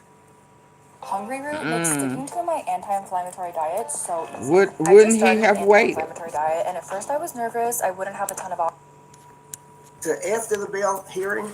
Yeah, because if he got bail, he'd be living in his house with an ankle monitor and armed guards and cameras, so he wouldn't disappear anywhere. Not that I thought he would try. And then if bail was denied again, then it would be a more compelling argument for him to kill himself if he wanted to. Yeah, it's really hard to argue with that. Do we have that jail clip? Let's look at that. Yeah, here's a clip with Jesse Weber commenting on it. So the video starts at 7:40 p.m. Eastern Time, August 9th. It does not show Epstein's cell door, but according to the BOP, the Bureau of Prisons, anyone coming or going from that housing unit would have been seen on that camera. And you can see men walking around. Right, in and nobody orange ever, jumpsuits you and what never appears saw to be a anybody guard walk desk. back down Around on the 7:50 videotape. p.m., you can see a prisoner, believed to be Epstein, walking into the frame with a guard behind him, then down a set of stairs and across the room. Colin, so according to officials, if any sort of assassin had walked through to get to Epstein's cell, it would have been captured. If any sort of the Bureau of Prisons, anyone coming or going from that housing unit would have been seen on that camera. And you can see men walking around in orange jumpsuits in what appears to be a guard desk. At around 7:50 p.m., you can see a prisoner, believed to be Epstein, walking into the frame with a guard behind him, then down a set of stairs and across the room. Colin. So according to officials, if any sort of assassin had walked through to get to Epstein's cell, it would have been captured on this camera. It's crazy to see him like that. Probably in Israel. Right? And now the new headlines are all about this so-called client list. Officials say no list exists, but reporters, they're suggesting there's another reason it's being kept hidden. The Wall Street Journal claims that Donald Trump and Epstein were tight back in the day. There's even a birthday card Trump allegedly sent him, joking that they had a lot in common, like wink wink. And now Trump is suing for $10 billion over the implication that he was involved. And of course, we all remember what happened to Prince Andrew, that whole BBC interview, the alleged sex with a way too young Virginia Roberts, the step down from royal duties, all because of Epstein and his accomplice, Ghislaine Maxwell. This story just never stops. It is non-stop drama. But the craziest part, it all started with two teenage girls fighting in class, not from a high-profile whistleblower, not from a rape or rape survivor coming forward in the press, from two teenage girls in a classroom spat. I mean, you always hear about how big cases start with small things, but that? It's wild. So here's what happens. Jane Doe number 1 is just 14. She's in class, first period, talking to her best friend when she casually drops this bombshell. She made $300 over the weekend. From what? Yeah, from giving a massage to this rich older guy. She says, I told her, like, if you ever want to make $300, you can come with me, and all you have to do is give him a massage. So she tried to hook up a homegirl. I told her what I did. Like it's normal, no big deal. Yeah, exactly. Just a teenage girl talking about her weekend like it's nothing, but that little moment, it sets everything in motion. She tells her friend some of what she did, but not the whole story, not the, dirty parts. So she's leaving out the worst stuff. Yeah, it's like she's saying just enough to sound edgy, maybe a little cool, but definitely not the full truth. There is a clip of Jane Doe talking about it in an interview with the Daily Beast that we're going to show you that in just a second. But first, here's what happens next. Her friend does not keep it quiet. She tells somebody who tells somebody who tells somebody else. And by the time that Jane sees her again in gym class later, that afternoon, the whole school is buzzing. Well, I mean, I think, it's only a matter of time before teenage girls will probably just spill everything. Double tap the screen. I mean, it seems like yeah, of course, obvious. Of course. All right, so Jane confronts her. She's all like, well, why are you telling people? That's my business. I told you not to say anything, and you're going around telling people you're supposed to be my best friend. And she just laughs about it. So then they got into this altercation, she calls it. So that's the fight? Yeah, that's it. Keep it quiet. She tells somebody who tells somebody who tells somebody else. And by the time that Jane sees her again in gym class later, that afternoon, the whole school is buzzing. Everybody talking about it. I think, it's only a matter of time before teenage girls will probably everybody in spill school, everything. high school talking about, Sally Jane. All right, so Jane confronts her. She's all like, well, why are you telling people? That's my business. I told you not to say anything, and you're going around telling people you're supposed to be my best friend. Oh, my God. Everybody she just knows. laughs about it. So then they got into this altercation, she calls it. So that's the fight? Yeah, that's it. That fight is the domino that tips the whole thing over. So Epstein ends up putting his biggest secrets that, could cause him the most harm into the hands of some teenage girls. It's hard to imagine. Like, do you think that they are not going to talk about it? They are going to blab it all over school. Oh, he didn't pay. Now, come on now. Literally exactly. The $200 was for the massage. It's another whole $2 more to keep it a secret. Oh, he didn't say he didn't pay me to keep it a secret. He paid for the massage. Silly rabbit, you tried to lowball. Oh no, she didn't pay. He didn't pay me to keep no secret. What happened? So this fight lands both girls in the assistant principal's office, and when this woman asks what is going on, they both kind of freeze. Like, nothing, just girl stuff. Right, exactly. So Jane tries to spin it. She tells the assistant principal her friend is just spreading rumors about her. But she was. then Oh yeah. her friend. All type of dirty It's hard to looks. understand from this Slut. Jane's grand jury testimony, She's but she a says something slut. like, the friend says, "No, why? Like for real?" As in, like, no, tell the truth. And that's when things start to turn. Right, because now the principal's suspicious. She looks at Jane and she's like, "Let me see in your purse." Of course, Jane tries to play it off. She's like, "Why?" And the woman, and she has heard the rumor. She knows probably what she's going to find. So she says, "You don't have to lie. You're not going to be in trouble. Give me your purse." And then she gives it to her and she finds the $300 and she asks how she got it. And that's the moment. It is.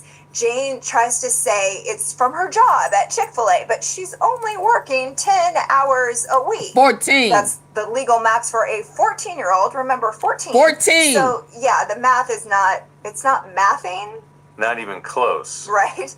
And that is when the assistant principal basically calls her bluff. She says, "You don't have to lie. I know what happened." Wow. So the school calls Jane Doe's stepmom, and she shows up pretty fast, and she looks at the 300 and she's like, "No way that came from Jane's paycheck." Because Chick-fil-A money does not look like that. Exactly. No.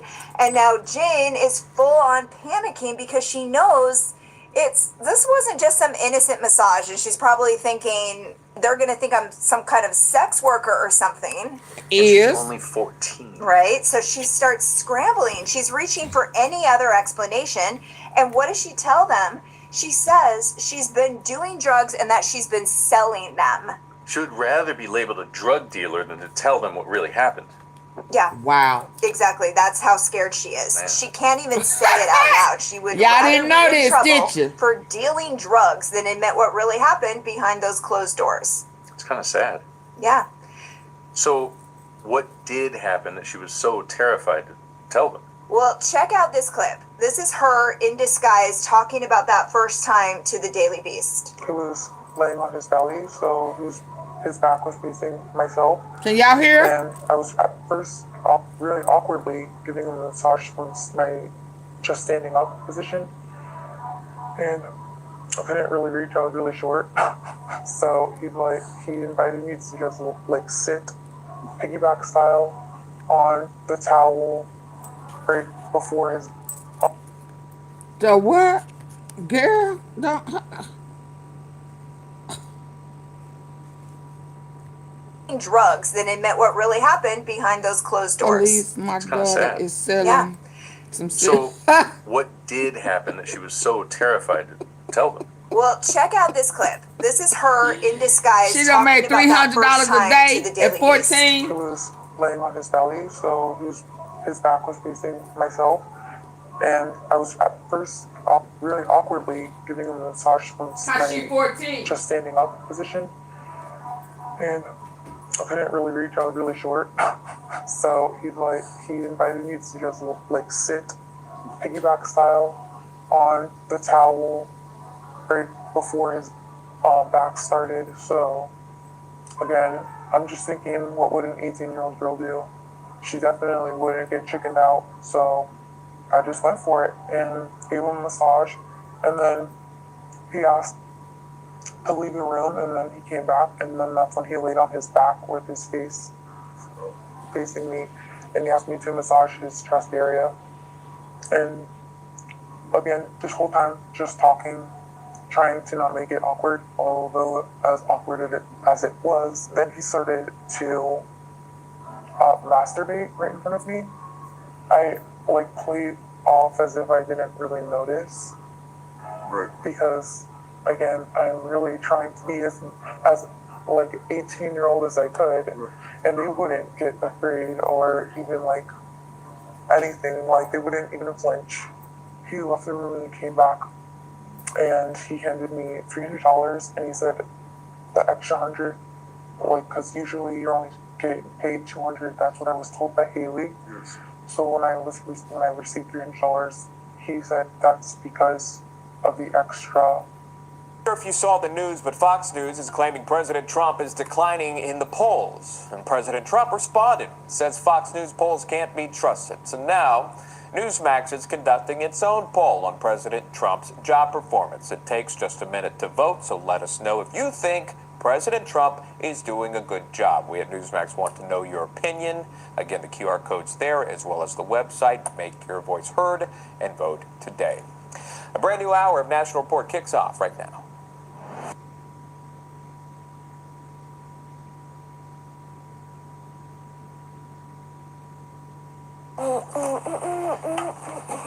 Time to go. Come on.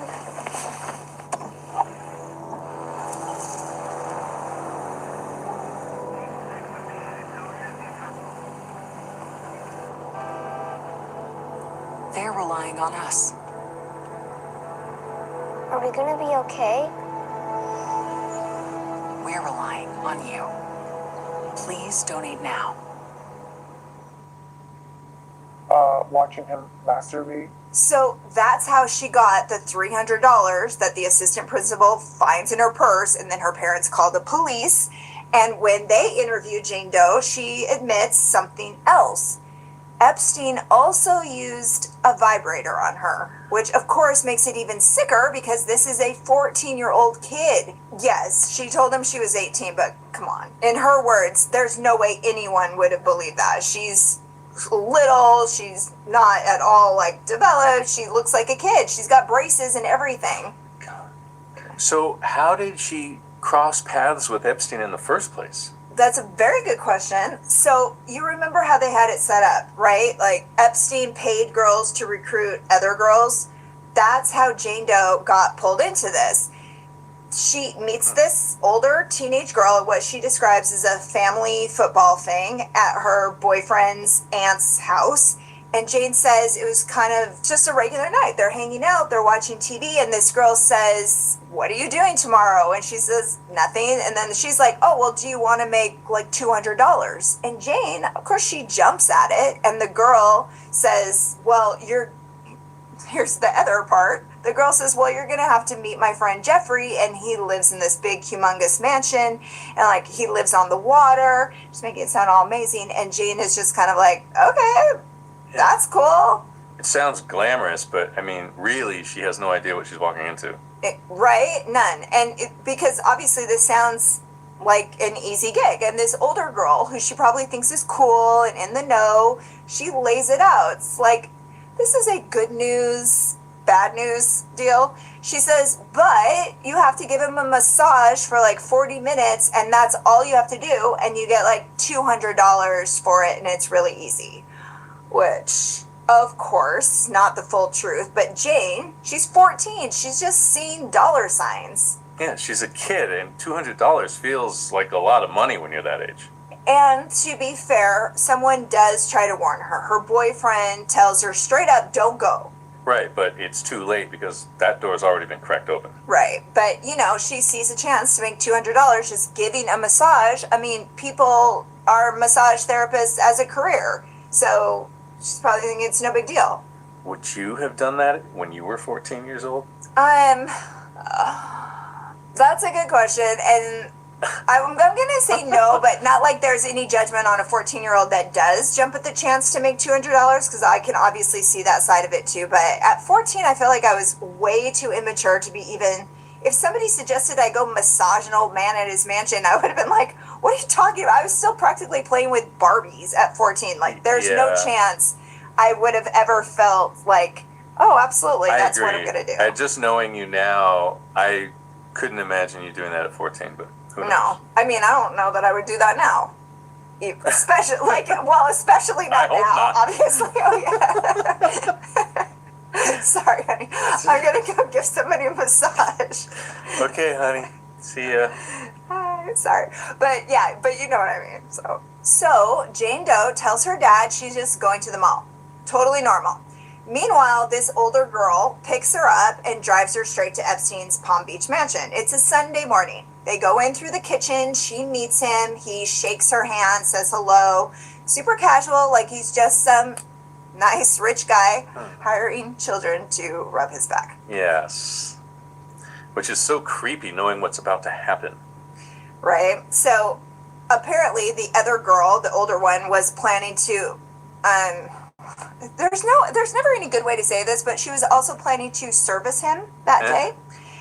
And so he asked them which one wants to go first. And they're both just standing there, not jumping at the chance, obviously. And he points at Jane, the younger one, and says, "How about you?" Oh, that makes my skin crawl. Right, same. Then an assistant comes in, and it's not clear if this is Ghislaine Maxwell or someone else, but this woman leads Jane into this huge bathroom. She says it's like the biggest bathroom she's ever seen. There's some sort of massage table set up and oils all laid out on the vanity. And this woman tells her to strip down to just her bra and underwear. And what happens next, you already heard her say. And this is her first time? Yeah, first time meeting him. First visit, and the very next day, Monday morning at school, is when Jane tells her friend what happened. That's what sparks the argument. That's what leads to the fight. That's what gets the school involved, and eventually the cops. So she never sees him again. And just like that, she becomes the first name in the Epstein files. Yep. The first report, the first victim, the first real thread that investigators have to pull. And now, obviously, we know there were so many more, but it all cracked open because of this teenage girl fight. Incredible. Right? Yeah. Not some whistleblower trying to take down a billionaire, just a teenage girl caught in something way bigger than she knew. Right. It came out by accident. But, you know, once she was asked about it, she told the truth. And that truth, it's the first real look inside of the Epstein world. Yeah, because up until then, he was really this international man of mystery. Even just 3 years before this happened, New York Magazine published an article about him with the headline, "International Money Man of Mystery." I mean, no one really knew what he was up to, just that he had a lot of money. One person compared him to the Wizard of Oz, like the Wizard in the Wizard of Oz, this man behind the curtain. And then he was revealed. Yeah. Her statement gave investigators the foundation they needed. They brought it to a grand jury. She testified, and slowly this whole story started coming into focus. Once they knew what to look for, they found other girls, a pattern, a system, like girls recruiting girls, like a chain of exploitation. I know, it's crazy. And now it's gotten so big. I mean, look where we are today. It's billionaires, royals, politicians, lawsuits, conspiracies. You almost forget where it really started. With her, Jane Doe number one, just a kid who didn't even mean to speak up, but when it mattered, she told the truth. Yeah, I mean, the headlines are loud, but the heart of this story, it's still about the girls, the survivors, and how one offhand comment in a high school fight turned into one of the biggest criminal cases of our time. Amazing. And it's still going on. It's still unfolding. Yeah, we're going to see where it all goes from here, but for now, thank you so much. What I like said.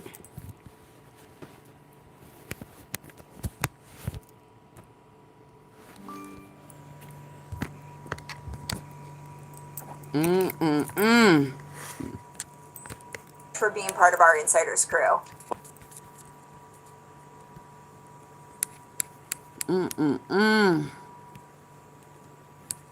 What else? I had a couple of more. I don't know if I have enough time for it though.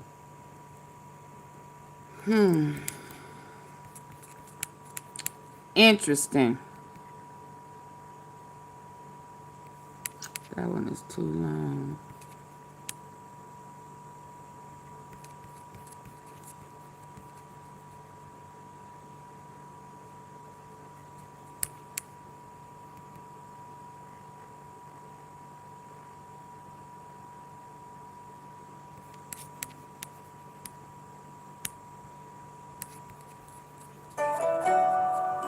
Nature Made, the #1 pharmacist recommended vitamin and supplement brand. Since 1929, Shane Company has been making dreams come true with beautiful engagement rings.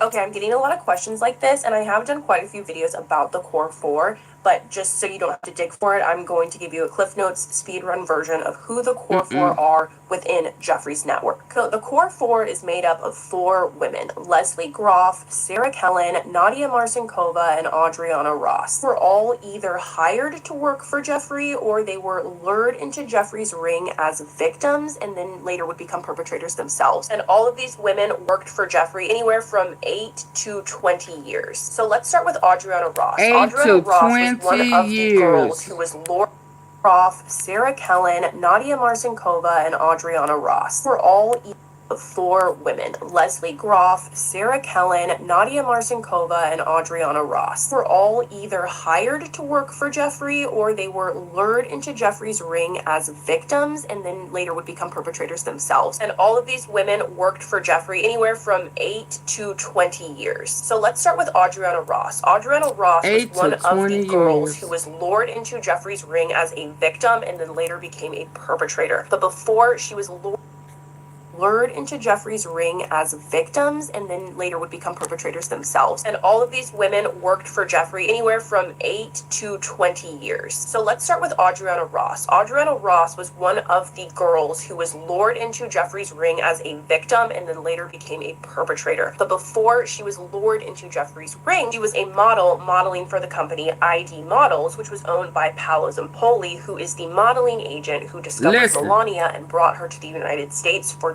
who discovered Melania and brought her to the United States for Donald Trump. So, with him saying that, with that being said like that, does that mean that she was groomed as a little girl and set in place to spy and seduce, kind of like Erica Kirk for Charlie?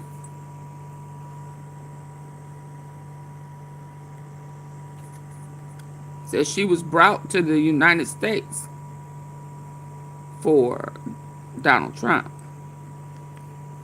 That's interesting. Let's go. Hired to work for Jeffrey, or they were lured into Jeffrey's ring as victims and then later would become perpetrators themselves. And all of these women worked for Jeffrey anywhere from 8 to 20 years. So let's start with Adriana Ross. Adriana Ross was one of the girls who was lured into Jeffrey's ring as a victim and then later became a perpetrator. But before she was lured into Jeffrey's ring, she was a model modeling for the company ID Models, which was owned by Paolo Zampoli, who is the modeling agent who discovered Melania and brought her to the United States for Donald Trump. He is currently working in our administration and is a board member at the Kennedy Center. Dove extensively into Paolo Zampoli. You can check my playlist to learn more about Donald Trump tried to take over the name for like teenage years. And yeah, by y'all 19, see this connection? He works at the Kennedy Center administration and is a board member at the Kennedy Center. Dove extensively into Paolo Zampoli. You can check my playlist where Trump tried to take over the name. Working in our administration and is a board member at the Kennedy Center. Dove extensively into Paolo Zampoli. You can check my playlist to learn more about him. So she modeled for Paolo through her like teenage years, and by 19 she began working for Jeffrey. When I say working for Jeffrey, these girls were Ghislaine's proteges.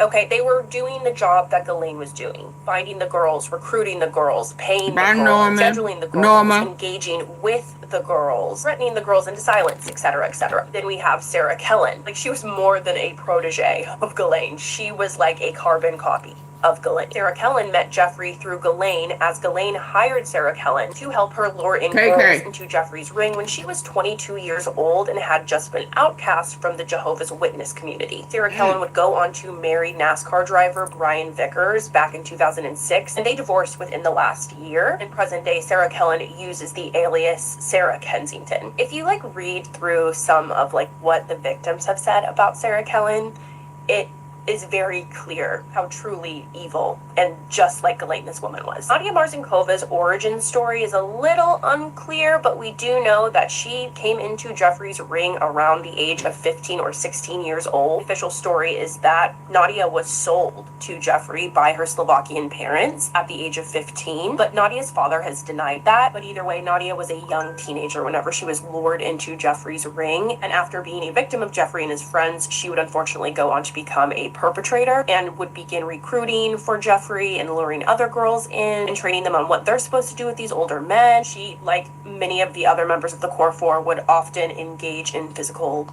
activities with these young girls per the request of Jeffrey and his friends. And Jeffrey helped Nadia get her piloting license, and Nadia would eventually become the person who was transporting and flying victims to and from Jeffrey's properties, sometimes internationally. Jeffrey also helped Nadia open her own aviation marketing business out of the East 66th Street apartment building that were owned by Mark, Jeffrey's brother, where Jeffrey often housed different models and victims. And I'm going to show you guys a clip from Nadia's old YouTube channel she used to advertise her company. Welcome to ADOLPH, your collective buying website for anything aviation. We offer deals on flight lessons, pilot accessories, fuel, FBO services, charter flights, and even small aircraft. Our deals are usually 50 to 90% off. That means whether you want to learn to fly, charter an airplane, or to see more girls like me, ADOLPH can help. Hi, welcome to Cole's Flight School on ADOLPH.com.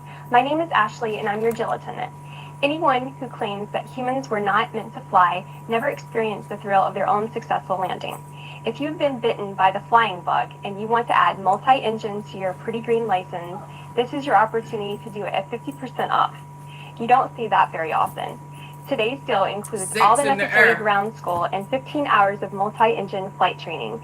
Get ready to fly big boy airplanes. To purchase this deal, you must hold at least a private pilot license and a current medical certificate. Don't miss out and click on that big blue button. You know you want to. With today's deal, you can channel your inner Top Gun, climb into the cockpit, and learn to fly an airplane. You can even practice saying, "Ladies and gentlemen, this is your captain speaking." The flight lasts 1 hour under the supervision of an FAA instructor, begins with a ground school lesson, and ends with a new perspective on what you were born to do. And remember Top Gun? Clearly your attractiveness increases with every flight under your belt. Just remember to wear your aviators and pick a cool call sign, Captain. To me, that just looks like a front for something really dark. And lastly, we have Leslie Groff. Leslie Groff's name was dropped by one of the victims at the press conference a couple of months ago now. And Leslie Groff comes up that sounds really kinky in the files. She was Jeffrey's longest standing employee. Leslie Groff is the pregnant woman in the photos that Jeffrey had in his closet. The most recent release of files, that photo is fully redacted. I never saw I'm not that. sure why. Leslie Groff was a perpetrator. And throughout much of the time that Leslie Groff was working for Jeffrey, she was a married dark. Then lastly, we have Leslie Groff. Leslie Groff's name was dropped by one of the victims at the press conference a couple of months ago now, and Leslie Groff comes up all of the time in the files. She was Jeffrey's longest standing employee. Leslie Groff is the pregnant woman in the photos that Jeffrey had in his closet. The most recent release of files, that photo is... So she was pregnant. I haven't seen that one, but she was pregnant. Welcome, Exquisite Angels. Oh, I'm sorry, I missed somebody. I don't see Exquisite Angels, but Smoky Place, hello, Happy New Year. Cynthia, if I missed you, I stepped away naturally, New Orleans. If I missed you, I'm sorry. Yeah, I never saw this picture. Oh, thank you, Precious. fully redacted. I'm not sure why. Leslie Groff was a perpetrator. And throughout much of the time that Leslie Groff was working for Jeffrey, she was a married mother. Leslie Groff has gone on the record talking about what an amazing boss Jeffrey is, how kind of him it was to give her a nice long maternity leave. Concept of actively raising your own children while simultaneously getting paid to lure other people's children into your boss's bed is insane. It's sickening. All 4 of these women were protected by the non-prosecution agreement, as it protected all named and unnamed co-conspirators. When they were deposed for a lawsuit back in 2010, every single one of them pled the fifth. So the topic of the core 4 is very nuanced. While yes, some of these women did begin as victims, and that never should have happened to them, they never should have been lured into this network in the first place, doesn't take away or absolve them from the harm that they inflicted onto other little girls and teenagers and young women. I will try to link some of my other videos that I've done about the core 4 so you can get more details, because this was just a very, very like Cliff Notes version. But that is basically core 4, so hopefully that helps. RDMS.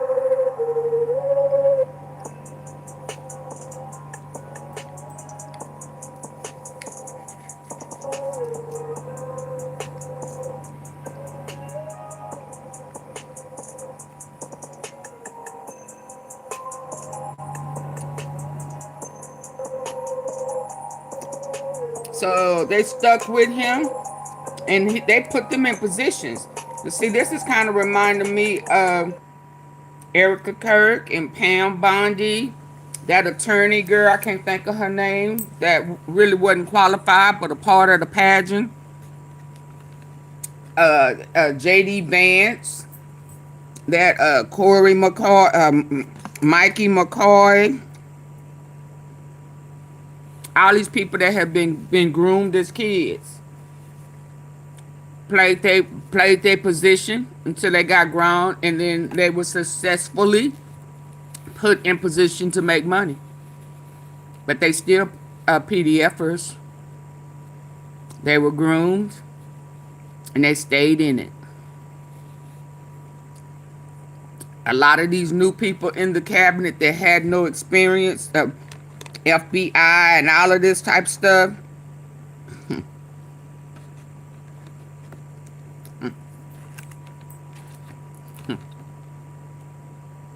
that's all you gonna say, AunTeaFee, is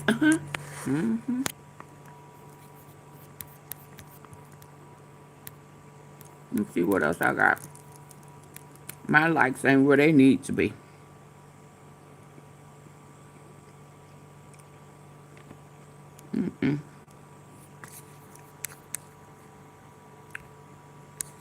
It started with a fight.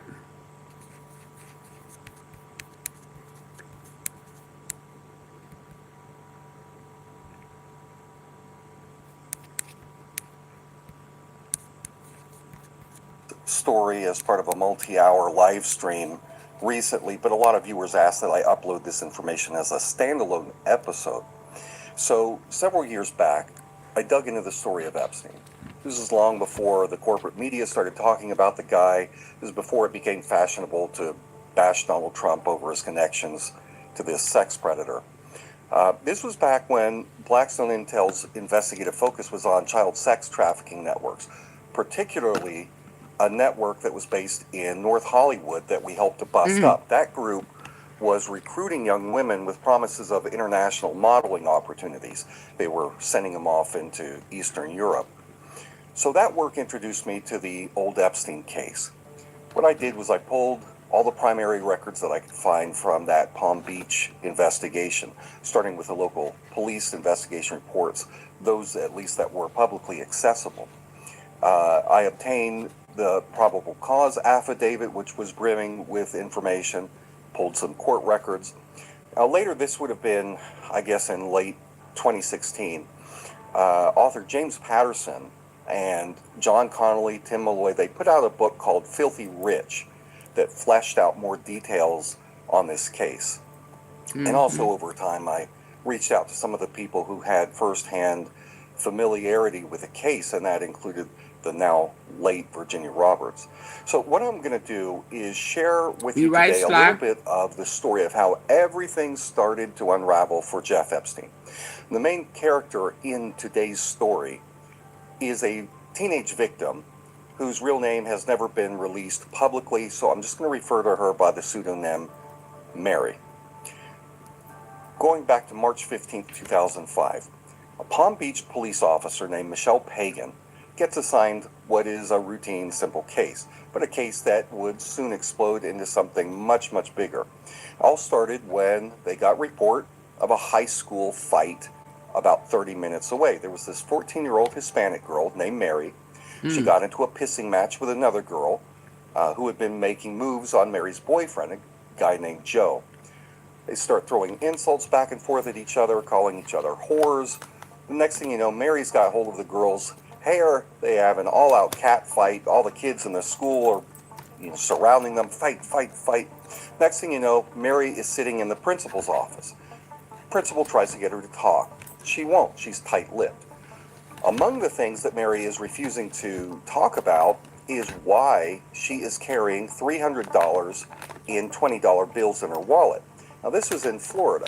Drug dealing was fairly common, and that's what the school assumed. So they called Mary's parents to ask her if she was involved with drugs, drug dealing. Her dad says, no way, she's not doing drugs, she's not selling drugs. So the school brings in a psychologist to talk to her. The psychologist gets Mary to open up. Mary tells her that she got the money from a powerful man who lived in a mansion over in Palm Beach. Now, why this man was paying her was not something that Mary was going to tell them. A psychologist. So the school recommended that Mary be transferred to a facility for troubled kids, and they called the police. Now, I don't believe this. Here we go with Officer. That ain't how they go, because she had a fight and had $300. Doesn't know what's going on. I believe the other idea story. this has anything to do with sex trafficking. She I calls don't Mary's believe parents, this. asks them to come in and talk. So they do. Again, her parents say, listen, she's a good girl. This fight makes no sense. The odds are absolutely zero that she's involved with drug dealing. Nothing for the police to be concerned about. Officer Pagan has never handled any big cases before. She's pretty young, fairly new on the job. There are actually officers, they're whispering around the office between the detectives that there could be something big here. This might be a bigger thing, and Officer Pagan probably isn't the right one to be handling the case. She might botch it. But she's like, no, I'm going to handle this anyway. I'm not going to step aside. So Pagan interviews Mary twice. Finally, Mary opens up about the source of the money. So there's this guy. He paid her cash for what had originally was supposed to have been a massage, basic massage. Now let me read the police transcript. These are Mary's own words as she described it. She said, quote, this white-haired guy came into the room wearing only a towel around his waist. He took off the towel, and then he was all naked. He laid down on a massage table. He was a really built guy. The other story said the teacher asked the story is a little different. The girl she was fighting, that Epstein had a tiny blurted it out. She actually, I don't think she knew his name at the time. And she was getting money. As she tells the story, she says that the guy spoke to her in a very firm, commanding voice, ordered her to remove her pants. Mary does this. Actually, we'll find out later that she knew this was coming. She takes off her pants. She's wearing only a G-string. She obeys his instructions. He's down on his belly. She gets on his back so that her exposed butt cheeks are touching his. But then he turns over and starts to masturbate as she massages him. Then he pulls out a purple vibrator and he starts to massage it on her private parts. And he does this until he ejaculates, according to Mary. What she said is that he then took a towel, wiped himself off, got off the table, got $300 in cash and gave it to her. She got dressed, went downstairs, got in a truck with a girl named Wendy, and she went home. So that is the $300 cash. Okay, yeah, I'm going to have to pick this up tomorrow. Yeah, I'm going to have to go. My likes are now 555 people in here. And, no. Maybe tomorrow, y'all.